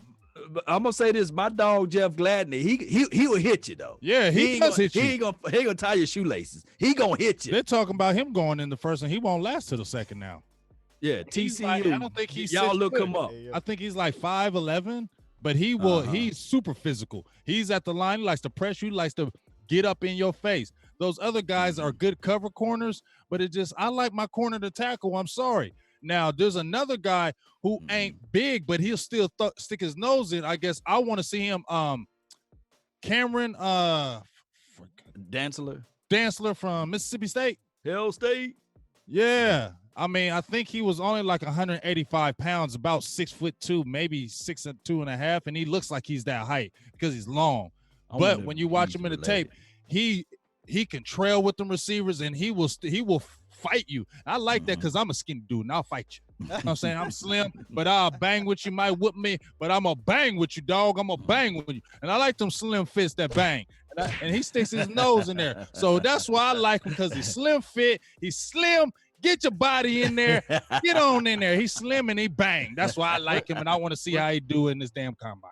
We're getting a lot of Bryce Hall in here because of your cornerback. boy. You better get that damn interview. Yeah, I got to, man. Hey, when you get that interview, squeeze Vach on with you, man, so that y'all can really bang off into that. And thing you know Vach in here, Vach in here leading the Jeff Heath train, right? I know he he's. is. He's a backup to me. Let me say this. Remember, he ain't a 10. He ain't a 15, but he's a 7. I got two donations. Hey. Aaron, not Rodgers. Don't say Aaron Rodgers over here.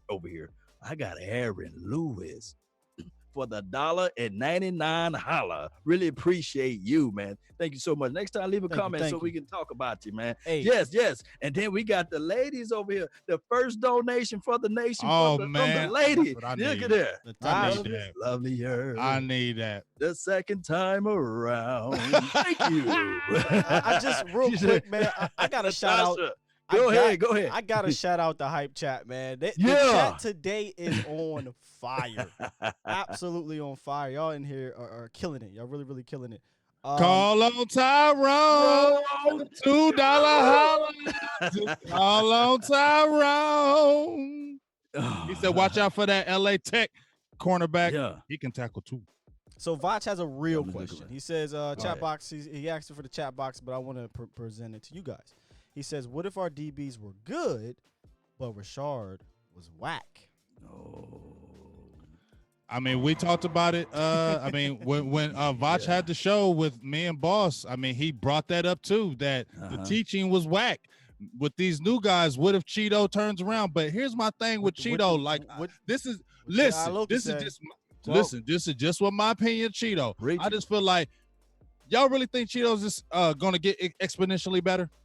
Or you don't think he's close to his exponentially? You just really think he's gonna do that, and just you don't think he's almost hit his peak? But let's say this. I mean, just say yes or no. Just yes or no. Don't yes or no. I don't want to do it. You know that's Why my not? dog, man. Why not? You know Cheeto is my dog. I mean, I interviewed. I said, would you play safety?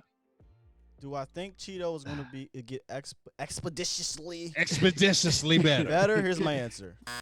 No. I love you, Cheeto. Y'all. I love you, Cheeto too. Listen. Sorry. All right. So let me give my piece, and I'll let you go, Law. Okay? Because I know you're ready to defend your man.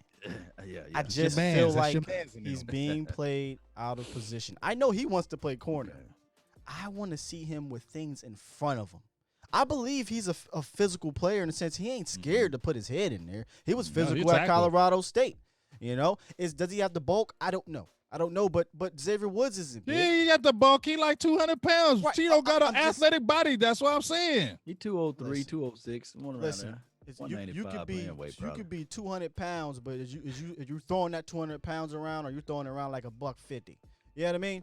So And that coverage, he would throw it around like $150. that's the problem. He will get muscled when he has a receiver on his hip. I say this so many times, I don't want to keep repeating myself. I just don't like Cheeto with a receiver on his hip at corner. I like him to see things and react.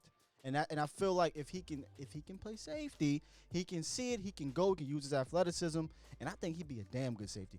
I could be wrong. I ain't no coach, you know. What about this? Well, what about if you put him in the slot, you know, and you send him blitzing. You don't let him. I don't mind the blitzes. Yes, blitz. I definitely like to I don't send him on think because he's he twitchy was good enough. at college. Yeah. I don't think he's twitchy enough. I like Jay Lou in the slot because Jay Lou is twitchy enough, and he got that recover speed. You know what I mean? And he's quick. I think he's so good. I think he's so But good. Jordan ain't fast though. No. He recover speed in the sense of he see your IQ, man. When you know you got to beat a man to a spot, Yeah, you know how to yeah. take the right angle, or you know how to get your arm in here. Like, so recover speed ain't always his 40 speed. It's his mental recovery speed or his physical recovery speed. I just think Jay Lou is a damn good slot corner, and Would you throw a contract out to him now? Would I throw a contract out to him? I like This is Jay last Lou. year. I'm in- Would you throw a surprise contract at him? I want to see Jay Lou on the outside. Keep Jay Lou on the outside. Look in 2017 when they Wanna see played him him on the outside. field side when he was out there roaming. You see, I wanna see pretty him on much the out there in outside. space. I wouldn't Yeah. sign him yet because I Yeah. want to see him on. Because listen, guys, we're not He started at rookie 6-7 games, we're didn't not he? getting Yeah. Byron Jones back. Somebody got to play. Yeah, he out there. gone. He gone. So what we gonna put the rookie out there? I don't know, man. Donation. Hey, $2 holla. Our cornerback played contagious. good that rookie season. Tall on Tyrone. another one from Tyrone.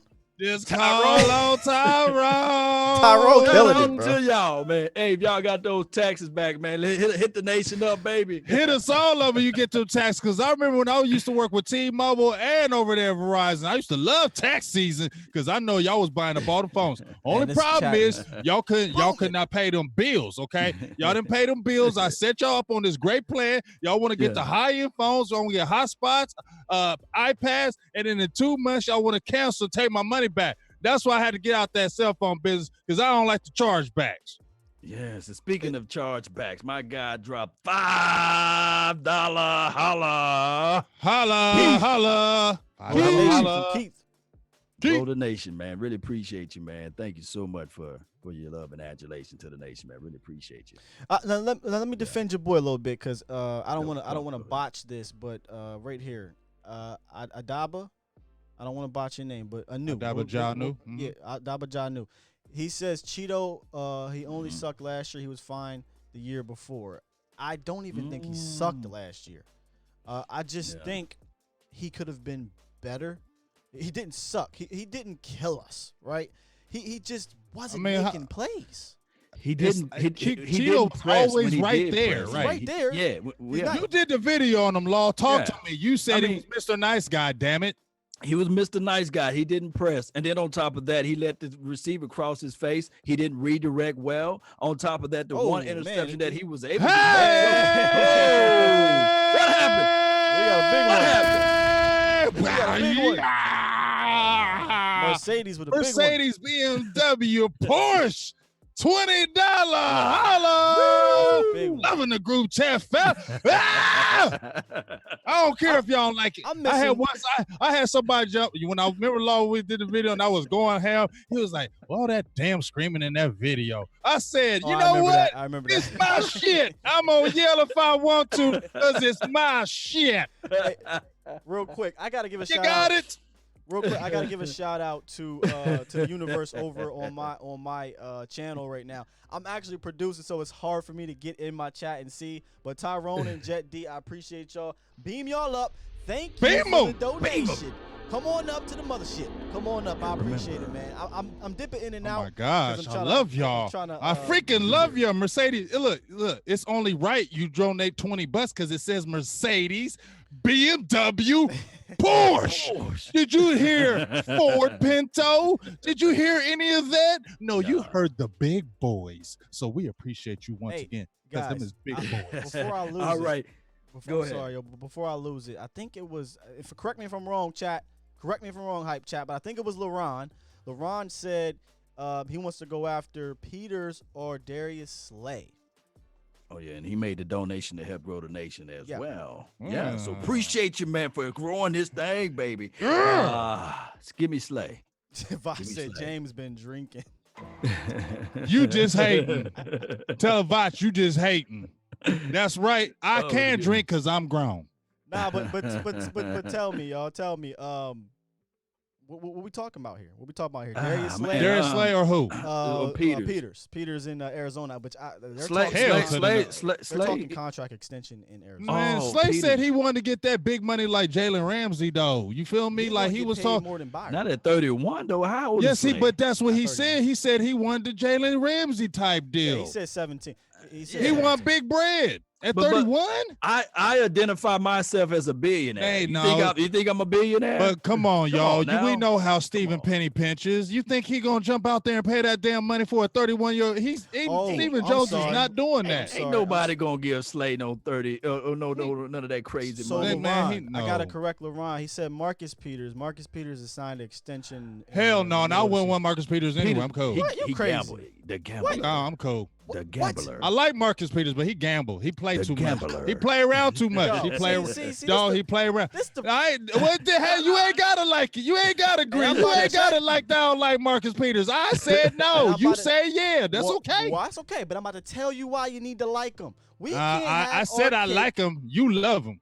We can't have our cake and eat it too. We can't cry about not getting turnovers, and then when a guy that gets nothing but turnovers, let's just say he was there. Do he get no? I mean, I probably wouldn't. Crazy. I'll probably be complaining. I'll be keeping an eye on him. You know, like an old grandpa says, Vosh want to call me an old man. I want to call me. I'm gonna be an old man at the corner of my eye looking at him like this. This me and James right now. I'm watching you, Marcus. This me and James right now, Marcus Peters. You feel me? I'm watching you. You can't be trusted, I feel. Man, give me him all day, man. All right, yeah. Peters. Whatever. Oh. All right. Would you rather have Peters or Jones? Did Tyrone come smacking you? He just came a smackarooski. Hold up. Well, what? $20 holla. $20 holla. Hey man, yeah. Say what you want.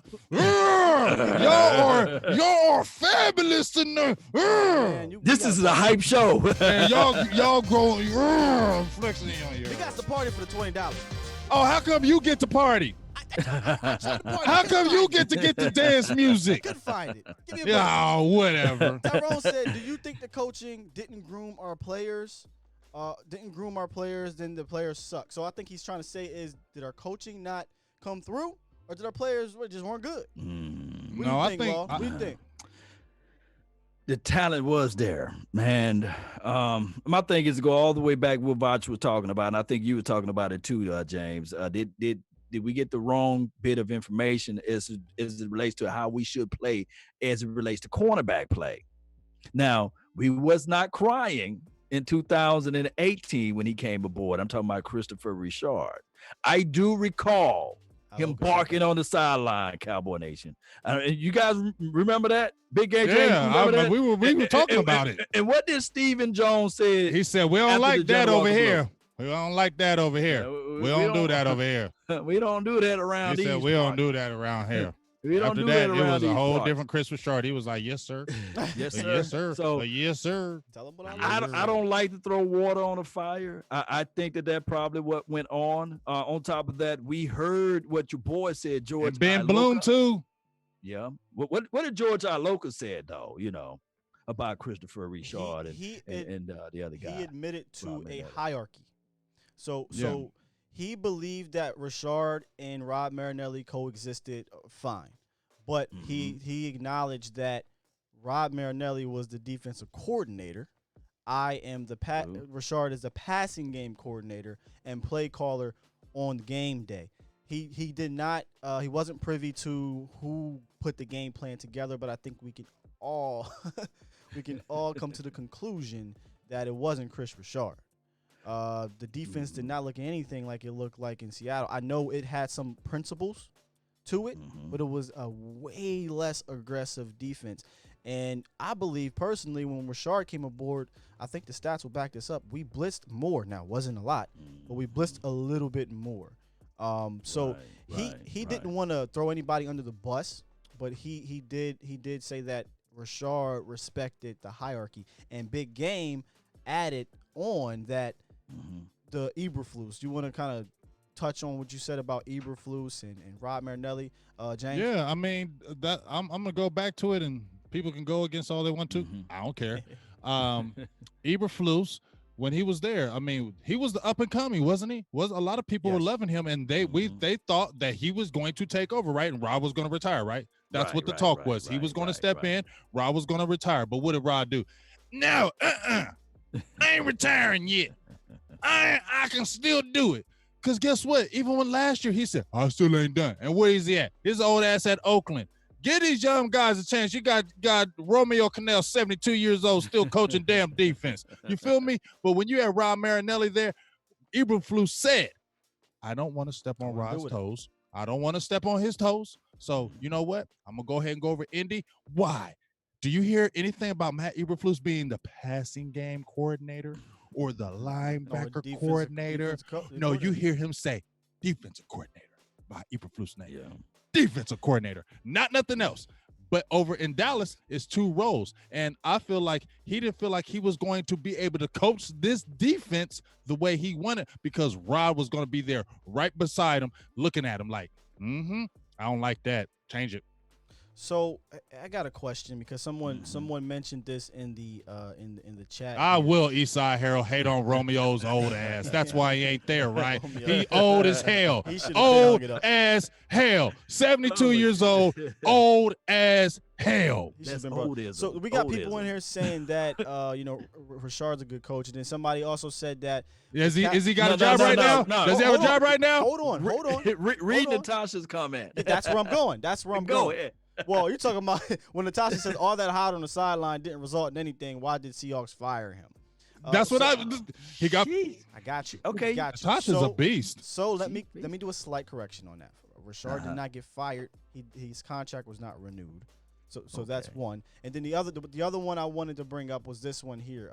Where'd it go? Don't want to lose it. Okay, Jamion says the Cowboys didn't have a Sherman, a Cam, or Earl. Mind you guys, and Vach says Dan Quinn made Seattle. So I do a lot at you, but I want to kind of bring it all together. Wow. Good stuff. I want to bring it all together here, okay? Do we credit Rashard? Because listen, Sherman was a fifth round pick, but he was a secondary coach. Sherman was a fifth round pick. He wasn't a first round pick who had all this expectations to be great. Cam Chancellor, wasn't he a fourth or fifth or sixth round pick? Late round pick. Didn't have these expectations. True. Nobody believed he was going to be good. Byron Maxwell. Who's the other big cat that was Brandon Browner? Brandon Browner. All these guys were really good secondary players when Chris Rashard was the secondary coach. So do we just automatically believe that Rashard had no doing in making these guys good?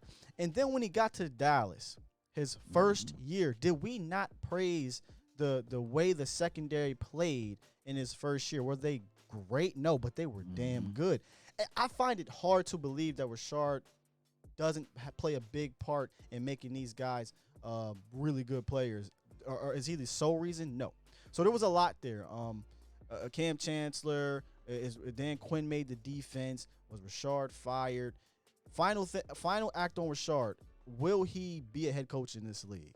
Because that's what he's looking for. No, because he going back to college land, right? Nope, he's not going to be a head coach in this league. The only time I feel like he had the best opportunity, what we just talked about, was 2018 when that defense played great. But guess what? When that defense got ate up with the Rams, that was it. That was it. Yeah. You was grand opening, grand closing. Okay. That's the damn good way to put it. But guess what we done did? We done sat there and said, you know what? They put us out. We went and got Skip Pete. He's on our team now. The So- coach, the running back coach. So the guys and some people in the chat are talking about, hey, we got new staff, and it's Right. funny because it's hard to really cover this staff right now because we don't have a lot. We don't have any really film Right. with the Cowboys to go off of. We have no practices. We got 2 interviews, so it's hard to kind of give a feel on the staff. But how are you feeling about Mike Nolan? Jim Tomsula, Al Harris. We're speaking defensively. I like Tom Sula. Yeah, man, he's like the gym. He brings his lunch pail to work. He and that he don't want nothing to do dirty with the dog. media. He a dirty dog. I like him. I like them dirt dogs, and I like Al Harris. I know. I like Nolan. Real sophisticated with it. And I think the thing that I really like about the coaching staff that they brought in with the defense, when you listen to a lot of them, they were like, man, I'm honored to be with the Cowboys. I am honored to be with the Cowboys. A lot of them are going across the board. I am honored to be here. This is a beautiful thing. And and even when they were talking with Skip P, he said, you know what, right now we're just figuring out what kind of plays we run. Everything in the NFL, they say the same thing. Everything is pretty much is the same. It's just the verbiage. Verbiage is different from one team to another, but damn near the shit is all the same across the board. Okay. You just got different verbiage. So they're just trying to get that stuff down right now. But for me, I am excited to see what this defensive staff can do because, I like the people. And even when Tom Sula, people were criticizing with Washington because they said, well, damn, Tom Sula's all that, but that Washington defense ain't do crap. And you had Deron Payne, you had Montez Sweat. Their front was not. It was nasty. I'm not saying that. I'm talking giving to them these crap. people. Yeah. To these people, they're crazy. Their front was good. They had what? Allen, and if they get your boy, that's Griffin, scary. Yeah. You get what I'm saying? But they still, even though statistically they didn't say wise, when you play against that Redskin front that they was going to give you some problems. Yeah. My thing is the MVP for the offseason, of course, no down has been played yet. But my MVP picks will be the Al Harris kid, the coach that we picked up. Mm-hmm. I think that he's a very valuable piece. And George, what's his last name? George Brooks, the linebackers coach. Oh, George Edwards. I'm sorry. Yes, Edwards, George Edwards, who's the linebackers coach. But he was the Minnesota's defensive coordinator from 2014 to 2019. Can anybody cry about Minnesota's defense since that time spell? So what I'm saying is that we got 2 valuable assets, to this team. And I think that those 2, outside of the Mike Nolans of the world and the Tom Sula that everybody loves, I like those 2 because I think that this defense is going to be a different type of animal. And I think we're going to finally see some turnovers and takeaways. Well, let me ask you guys this, starting with Law. So I actually have here Mike Nolan.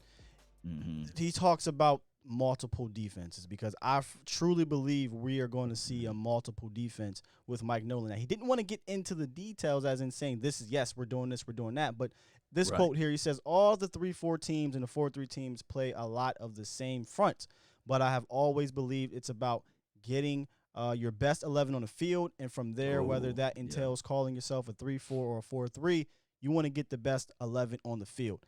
That sounds a lot like, to me, we are not going to just run out that same tired Tampa 2 conservative bend but don't break defense. And to me, that's music to my ears. Do you guys get that feel that we're going to be more multiple?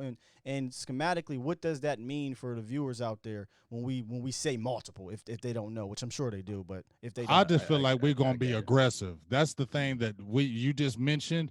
I think when you even talk with Tom Sula, what was Al Harris? What was he when you watched him at cornerback? In your face, aggressive, man-to-man press, in your face, all over you. That's what he was. So I don't think it's a coincidence that he was brought over. You get what I'm saying? What was Dallas lacking? The aggressiveness in the secondary, the aggressiveness with man-to-man defense. You get what I'm saying? And then you bring a guy was that type of player. You know what I'm saying? Into your defense. I believe you're speaking things. And what a time, even Mike Nolan, we're about trying to get turnovers. Everybody, we're trying to get ball hawks. Lindquist, hey, you seen what he worked with when he's got guys. They had guys that were okay. He gets them, they get better. So I just feel like when you look across the board, like I said, it excites me because you're not going to see, I feel like, the same thing Or, guess what? We got a lead now. Let's go into prevent defense. We're up Right. 17 points. Let's start backing off and going to a prevent. You know what? I just feel like, and once again, this is to me, you guys. Don't you think this staff has something to prove? They do, but let me put some objectivity. I got to bring some objectivity out there. Throw it, Law. The things that make you laugh will make you cry. You live by the 3, you die by the 3, right? So although there's not going to be a bend but don't break defense no more, it's not going to be that anymore. Think about this. It's going to be the first year. It may be some growing pains, and I have to say this, Cowboy Nation. This is going to be a different type of defense. There may be some blown coverages on the first few weeks or what have you. But I will say I like this better as as a collective recipe of greatness, because last season I did see my guy Jordan Hip Pocket Lewis out there, but I also saw Jordan Hip Pocket Lewis get burned by Cole Beasley. Yeah, somebody actually pointed that out. If I can interject here. In the comments, they said he is a ball hawk, but he also gave up like 8 yards or something per reception, which honestly isn't horrible. But I mean, so he's basically saying that Jordan and Jordan did get beat quite a few times last year. This is what it is about Jordan Lewis. You love him. I made a video about the secondary, and one of the things I said about Jordan Lewis is Jordan Lewis is going to make some plays, but guess what? Jordan Lewis is going to give up some plays, and that's just reality. He's going to give up some plays. He's not the biggest kid, and a physical guy can get physical with him and catch the ball over him. That's just the truth, and it's nothing about him, about his coverage ability, but he can get got. So even though we know he can make plays, Jordan Lewis is going to give up some plays no matter if he's in Dallas or anywhere else. That's what's going to happen with him. And as a disclaimer, Cole Beasley kills everybody one-on-one. Well, damn, he does that same damn move. Right. It's hard to bracket cover that. Ain't nobody guard that play. You got to hit him early in the game. You got to hit it. You got to lay him out. But basically what you're saying, Law, is that everyone should calm down, don't lose their minds when it comes to the first few games of the year. There's going to be There's going to be some growing pains. So it will be. Yeah, that was good. Yeah, I agree. Oh, you like that? Yeah, I mean, I love that. I said the same thing. Look, it was the inverse with the offense last season, because I said, hey guys, there's going to be some growing pains with this offense. Kellen Moore's his first time with the clipboard calling plays and these sorts of things, and they started off real good, and then we saw what happened to the offense. The inverse, but I would rather for us to start off slow this year. And you don't think this offense is going to be better, though? I mean, like I said, from across the board, I feel like this staff has something to prove. You don't think everybody's looking at, including Jerry? Jerry said Jerry said this himself. You know what? I love what I see when Andy Reid went over there and did with them Chiefs in them 7 years, but I want it done in a quicker pace. So basically, that tells me that's a little fish grease thrown on you a little bit. That you got all these guys. Repeat fish that. grease. Who said that? No. Who said something about 7 years and this sort? Who said that? That's what Jerry said. He said when Andy Reid left from Philadelphia, went over to the Chiefs, he loves how the model of he went to a program like Philly, was successful but didn't get the thing, goes over to another organization 7 years in and finally gets his championship. He said he looked at that, and then I want that from Mike McCarthy because he coached with the Packers. He got a Super Bowl. You get what I'm saying? He had been there, done that. So he wants to see that same effect over here, but in a shorter period of time. You know what I'm saying? I hate that you put that on my mental. God. So Jerry. You got it to me. That tells me that they still have hot grease on them. I don't want to hear this is pressure from the fans and all that other crap. Yeah, there still is pressure because you have this staff that has over 168 years. What he said, Dave Hellman gave that number with all the mixture. You have all that damn experience on the team. You don't think Jerry and them going to be looking at him like, okay, you got all this damn experience. We better be winning. Oh, come on, Jerry. I know. Okay, well, you think he ain't going to do that? Okay, well, I feel what you're saying. I feel it. I just feel that. But James, let's talk about this. I know. How long is this Mike McCarthy window then? He got a 5-year deal, right? Mm-hmm. I thought he was only get 3 or 4 because you know how Jerry don't. Look at the history of Jerry's coaches. They don't go longer than 4 years. Jason Garrett's the only one. Jimmy went 5, I think, right? All the other ones had 4. Jason Garrett was the only longest one, and because he didn't have ties to them, they weren't his family. So if you don't think McCarthy is getting that, if you have two, let's say, so years under McCarthy, what do you think Jerry gonna be thinking? My God, Jerry. Come on, dog. Cal says Come on, we seen Jerry long enough. You think he got the patience? Oh man, y'all put he it had in it the with Garrett man. because he loved Garrett. Y'all put it in the comment box, man. How many years? I said 3. I said 3. Because the big tuna had 3 years, went to the playoff 2 times out of the 3. But he was ready to go. I know. I think he wanted. I think he wanted. I think he. That was the old Parcells. Right. I'm saying he was ready to go before he got to Dallas. I just think he wanted to check that off. I won Super Bowls. I've taken bum teams like the Jets to. I want to see if I can do this with Dallas. I want to see if I could turn around the Dallas Cowboys. Yeah, and he basically helped turn them around. But to add on to what you're saying about this coaching staff having something to prove, Stevie Mack said we got about 5 coaches that have been head coaches in this league. And guess what? All 5 of them except McCarthy have pretty much failed. So if you don't think they don't want to come here and stick it to the league that, hey, I'm still a good coach, maybe not a head coach, but I'm still a good quality coach that can help assist a team to, dare I say, a Super Bowl. Will we see that? We're a long ways from that. We got free agency first. Got to hit free agency first. Lord. Well, we'll hop into the chat one more last time here, see what these fans are saying. It's been crazy, man. Hey, great night. It's Love been y'all. great. No commercial breaks. Man, y'all are, that's some judo chops today. Yes, man. Yes. Spinning, turn, kick. Akeem says he doesn't think You gotta get your okay. Oh, you get.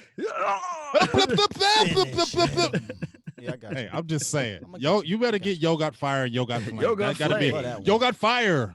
Yo Got Flame. You better have that one in there next. But that's sagging though, man. That shoe, you think you can jump in the air and that just Tiger uppercut.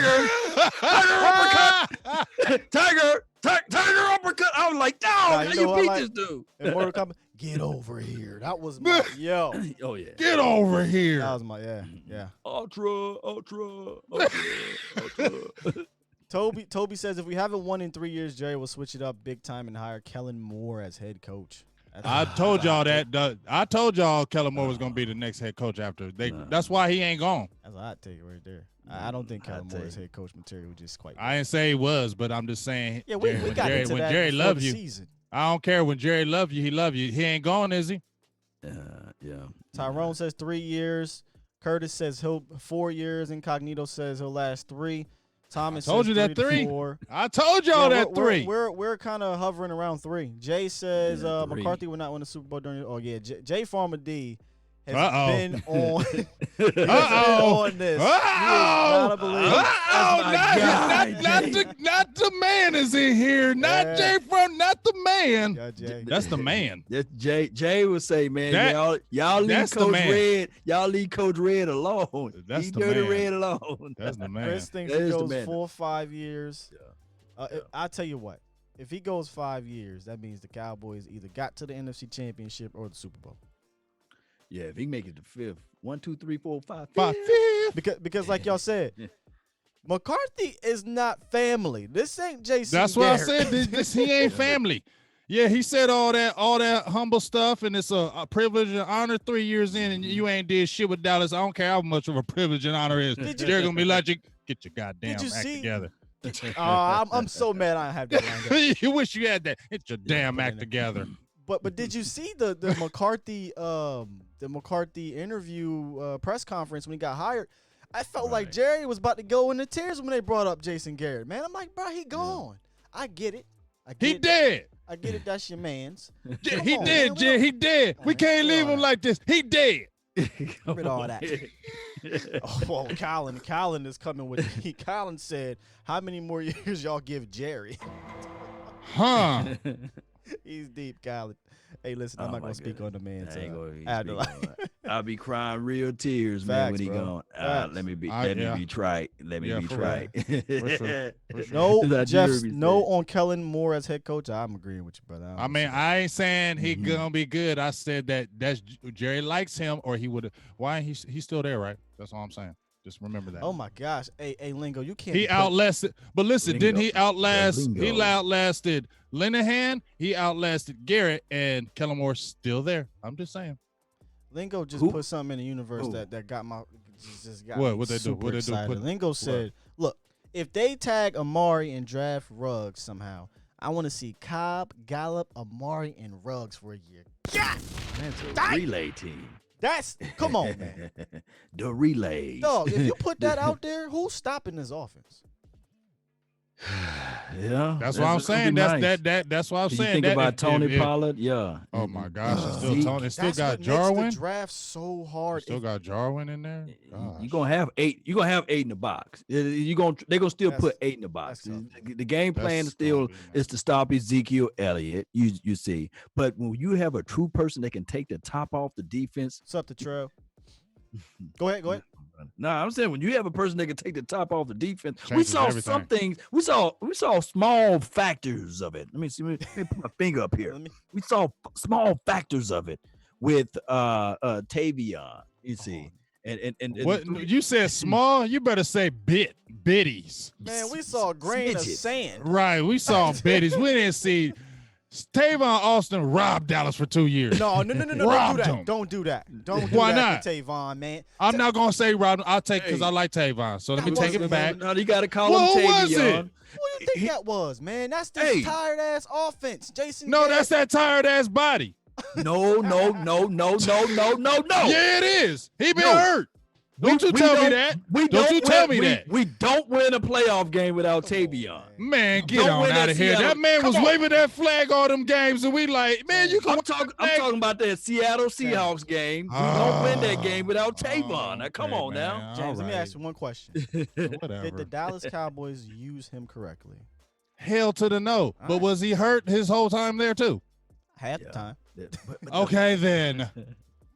Can't use him if you're hurt. The Toby. The meat was Forget- off the bone. meat was off the flesh. Forget Tavon. Forget was off Tavon. the bone. I'll throw a bunch of names out there at you. Devin Right. Smith didn't use him. we Tony know this. Pollard didn't use him. I mean, that Blake was crazy. Jarwin. You know what I'm saying? Yeah, So- because Blake had what, 39% of snaps. Tony Pollard 18% of the snaps. Devin Yeah. Smith like 2% of the snaps. And I gotta correct my man. Where you at? Was it Kyle who said that? No, Colin. I'm sorry, Colin. We thought he meant when Jerry is no longer with us. He actually said, I meant how many more years y'all gonna give him before he steps down as owner. We all Never. know that is never. He ain't doing that until he He's dies. not- he ain't stepping down until He come dies. out as a ghost and announces at his Yes. funeral Yes. that he's finally not stepping down until he is dead. He's on the what's Period. that kid, what's that guy named? Period. That I guess the Raiders. What's the name? Al done. Davis? Oh, Al Davis. Yeah, He's on the part two. Al Davis Yeah, he's on that. plan. Yeah, you seen how Al Davis was looking in his last days? That bug looks scary, but he said, "I ain't stepping down. We drafting speed." And that's Okay. when they drafted So- what was it, Darius Haywood Bay? There is remember that? Haywood Bay, and they was Yeah, like, they "You drafted old as him. hell. Al It's Davis- time to move Al out." Davis was still drafting like it was 1968. That's what I said. Everybody was He like, said- "You old as hell. Hey. It's time to go." I believe that year they drafted him, and we were like, yes, because Dez was still on the board. You see, Right. Yeah, we're like, yes. We was like, "Get him, get him, get him, Get him. Him. cram." Yo, so we're getting a lot of new Cram. people. The chat is still growing, and believe it or not, 12:30, man. Y'all are awesome. Cram. Awesome. Oh, we did that same time. Cram. Cram. I got a good one. Where you at? Where you at? I I'm gotta find you. Crematon. FL, because he wasn't here earlier in the day. FL said, "Do you think Dak and his agent are waiting on the CBA?" Yeah, Yeah. yeah. If they're talking about the Cowboys want longer deal, they want 5-6 years on there, and they're like, say we no. want the short deal. If you're gonna go 5 or 6 years, then guess what? You're gonna have to compensate us, and I think that's where it's at. But listen to this, and shout out to Star Walker that was in here. I didn't shout you out earlier. I'm sorry, but listen to this. I don't think they're waiting on the CBA. Here's why. I think they want to get this done now, because if the CBA stuff comes out that we got 2 tags, that's going to hurt Dak in a little bit, maybe not a whole lot, but a little bit, because now guess what? Oh, okay, you don't want to come down on your price. All good, Dak. We're just gonna tag We you. know you're a good soldier. We know you ain't gonna complain in the media. We know you're gonna show up to the He's not sitting Shit, out a he year. better- Listen, He ain't gonna sit out a year, y'all. I know that. he ain't That's made a $30 fact. million yet. No, So- he ain't sitting out no damn so he year. ain't sitting out no he year. ain't sitting out no So damn year. I don't None think of them they're do. waiting. What quarterback has? None. None. Jeff George, I think. And there Who? was no franchise tag. So, You feel me? right. You saw what Le'Veon Bell did. He sat out the whole year. Well, He didn't that's an really anomaly. win, but I'm just saying he didn't really super win. Right. So no, I personally don't think he's going to sit out. Because He ain't going to sit out. Ain't no personally. He I not. think, or I'm sorry, not sit out, but I don't think they're waiting on the CBA. I think Dak and his agent want to get it done now. We want that 35, 36, 37. We want million our right bread. now. But go ahead, Law. I'm sorry. No. I'm just sitting there looking at it. I didn't like the fact when Dak Prescott, you said he went not 1 week, but 2 weeks Without practicing. Without practicing. without practicing. Yep. I wouldn't want to look at Dak Prescott sitting out a month or even more than Especially 3 when it's weeks a whole without, new offense and whole everything. new What? offense. Really? I don't care if That's you what got y'all really Kellen wanna Moore back do? there. That's what y'all really want to do, man. And I look scary. at it like this: Dak Prescott, he looking at it how he got the job. You see what I'm saying? Because Yeah. anybody can Very say, good well, point. Cooper Rush, he didn't look trash in practice. He ain't coming. He just looked trash in preseason games. You see, and then on top of that, I want people to look up this guy, AJ Bush. We picked him up. He's like on the back end of the roster. He's not nobody to sneeze at too. He's a guy who was a 5th-year senior. He came from Illinois. He came from I think that team. Look him up. He's a guy that probably can blossom and do something with the Cowboys as it relates to just being an extra guy during practice and training camp. Look him up. AJ Bush. Loon, I don't want to botch the name. Loonzatis. Just call him Looms. Loon. Okay, Loons. So Loon says, Skywalker, Dak has come out in the media and pushed back against the Cowboys in the media, especially recently. Yeah, I don't disagree that he's pushed He back. ain't really pushed back though. He ain't going hard with the pushback. He got just like you said. He's not sitting out a whole year. That's not going to happen. I don't care if he pushed back a little bit. He is not sitting out a whole year. No quarterback has done it. He is not going to win that battle. He may sit out a few, not show up for the OTAs and those type of things, but you best believe he ain't going to sit out no whole damn year. And can't they rescind the tag? They can and then sign him for a contract or what have you. They can rescind. That's what happened recently. That's what Josh to Norman. Josh Norman. Yeah. Mm-hmm. They put that tag out there and they took that saying, you buy. Yeah. Your girl Natasha wants to know, what do we do with Randall Cobb? That's gonna be interesting. I said I'm cool on Cobb because now because the draft, man. Look at all these damn receivers in this draft, and I love Cobb. Let me first to say I love Randall Cobb and I want him back. But then when I seen all these damn receivers in this draft, and you can get one 4th, 5th round, still be okay. And Randall Cobb is not gonna want no little ass contract. He made $5 million last year, right? And I think he made a little bit more because he got 55 catches. That was going to trigger his bonus. Him getting 55. Just let me finish. I'm talking about the 5 million. I'm just saying. And now the market value says $7 million. You going to pay $7 million to a 30-year-old when you got all these young boys in the draft? I don't think so. No. What do you think, Law? What do you think about Cobb? Bring him back for a cup of coffee. You tell Cobb, okay, this is what you do. You let him test the market. You let him see what he's going to get out there in the open market. And if nobody bite to that bait, then you bring him back in for a cup of coffee and say, hey, will these young guys, on top of that, you just had a child. You just got familiar with Dallas area, and this coaching staff knows you see. So let's just bring them back for a cup of coffee, help groom these young kids, and let's see what we can do and from there. And I think that he got an axe to grind. He got a bone to pick with a lot of people. Remember this, Cowboy Nation. They called back 3 touchdowns from last season. Yeah. The officials hated He had on 800 yards receiving. Yeah, almost had 4 receivers. Almost had 3 receivers with 1,000 yards. Yeah. So I think with Cobb, it comes dink down and dunk. to Dink and dunk Dak. Yeah, right. I think it comes down to is Cobb willing to sacrifice a couple dollars for comfort? That's what he's going to have to because that's what they're going to spend that to him. He might spin it to them. Because think about this for a second. Big game, you just said it. The draft has a plethora of receivers we probably can plug in and be the 4th option as a pass catcher or 5th option. You still have the Devin Smith. Right, like you said. Right. So the Cowboys might say, listen, we don't want to bring you back at all unless you want to come back for a Tavon Austin deal. Because why would I spend $4 or $5 million on you when I can go get me That's what I'm saying. Backup quarterback. Let me segue. Uh-oh. We got a question from Toby who says, hey, what's up, Toby? Yeah, what's up, man? And he said kind of off topic. Nothing's off topic. Literally nothing. Nothing's off topic. Nothing's ever off topic in here. That's one thing y'all going to notice. He said, "What do you guys think we'll do at backup quarterback?"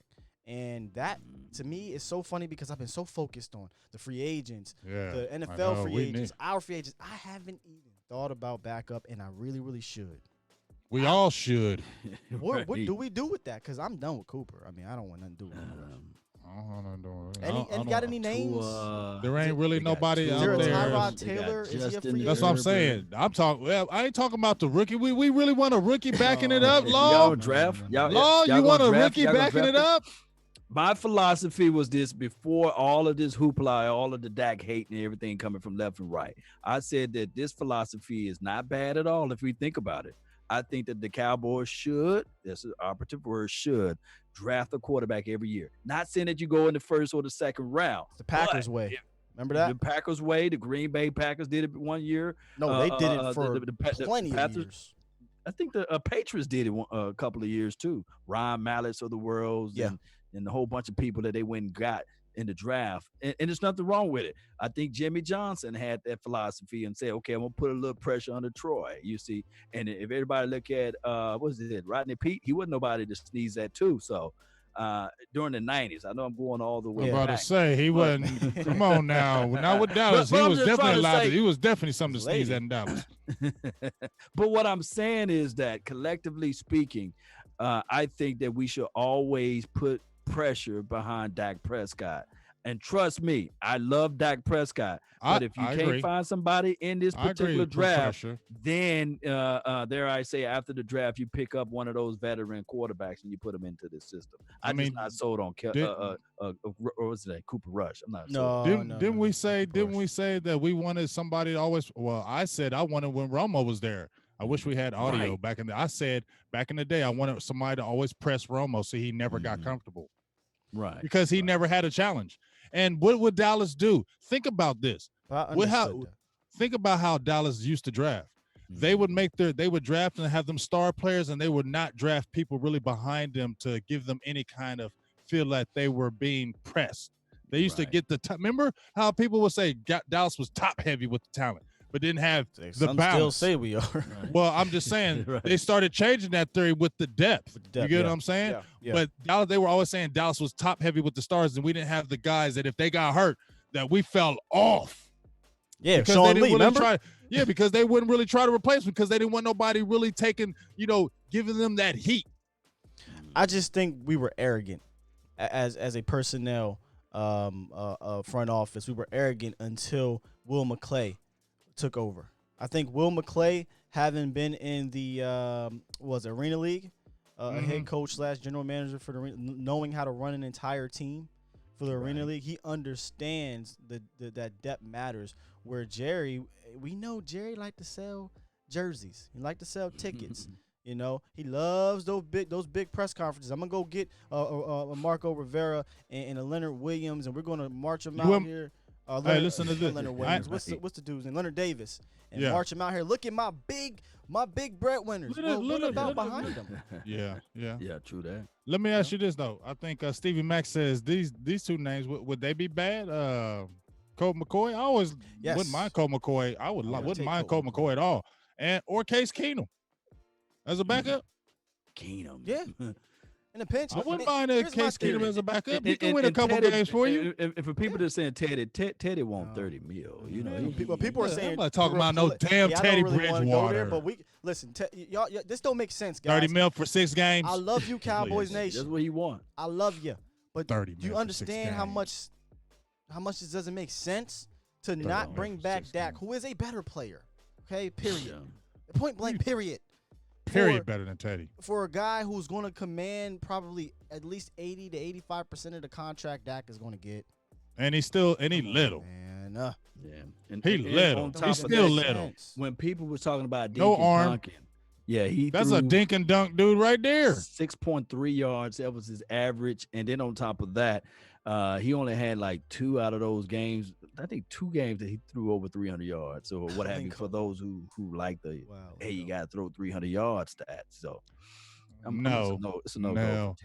I love this hell one. no. Hey, one was is it I hate to say that, but IK1LL says Testaverde can still play backup quarterback. Yeah. Testaverde was on CBS radio the other day, and I'm like, dang, this is Vinny. I said, let me go. I love to go look up, history and stats and stuff like that. I knew Vinny played forever, but I want to look. He played he's for about 20-some 44. years. Yeah, he played like 20-some years. I thought, and he still had an arm. Yeah, still was trash, but he could throw the thing. But he could throw that damn ball.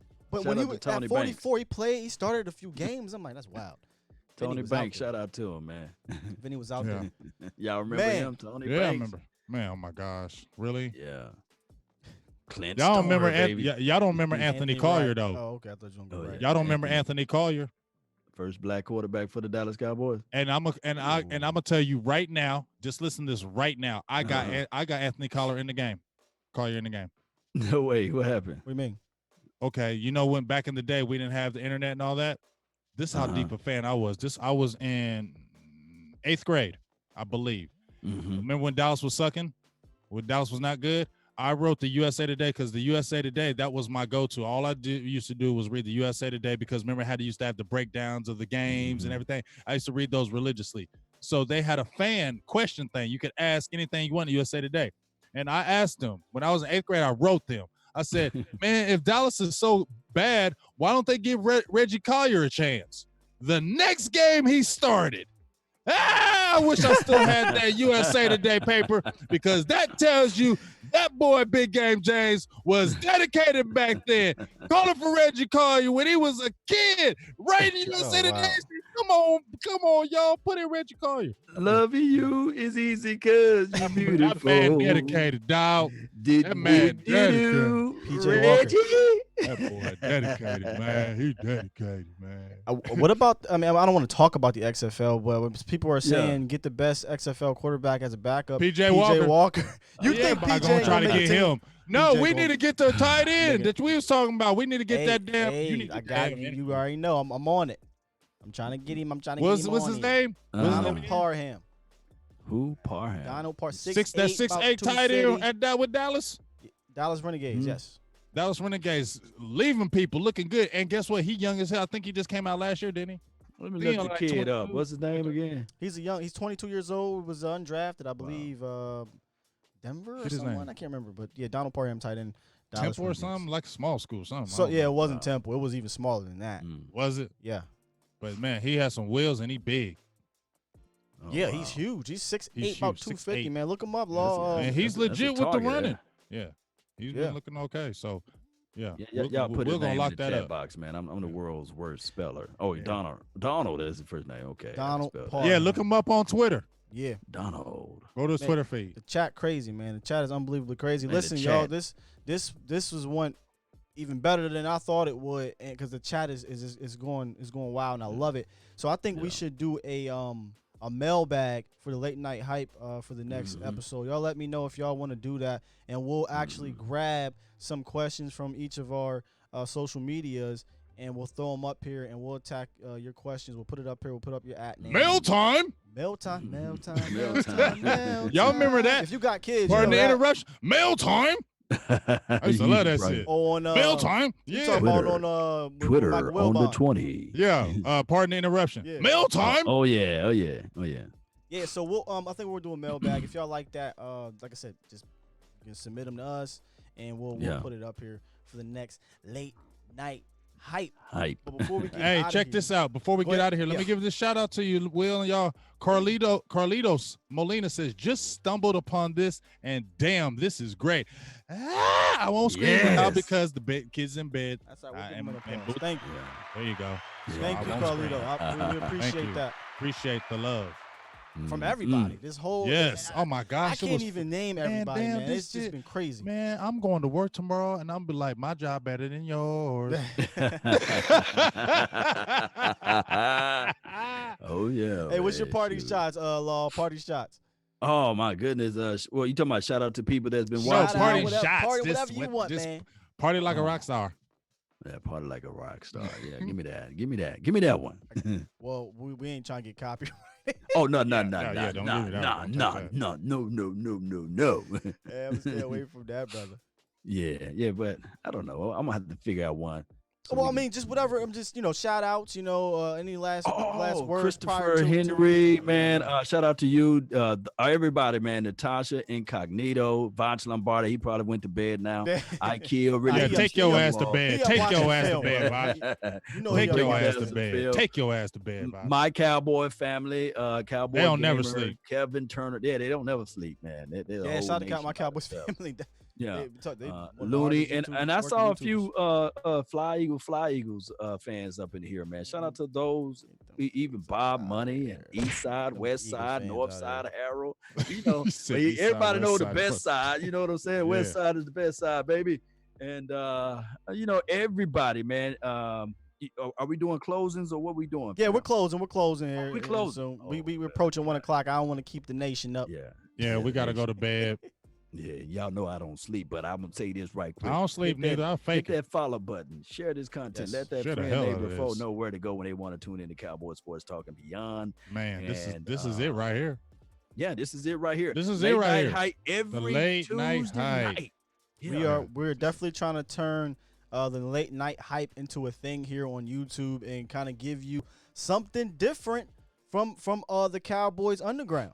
We're trying to give the Cowboys Underground. Yeah, we're trying to give you a network that is different, it's fun, it's informative, it's interactive, and it's real. It's real. It's the real. late night hype, baby. You're not going Gary Brown, I see you, and Toby over there on my Facebook, man. Shout out like he to said, make Facebook, sure you man. like and Yeah. subscribe. Parting shots, big game. Just hey, I just want to give a super shout out to everybody that was in the feed.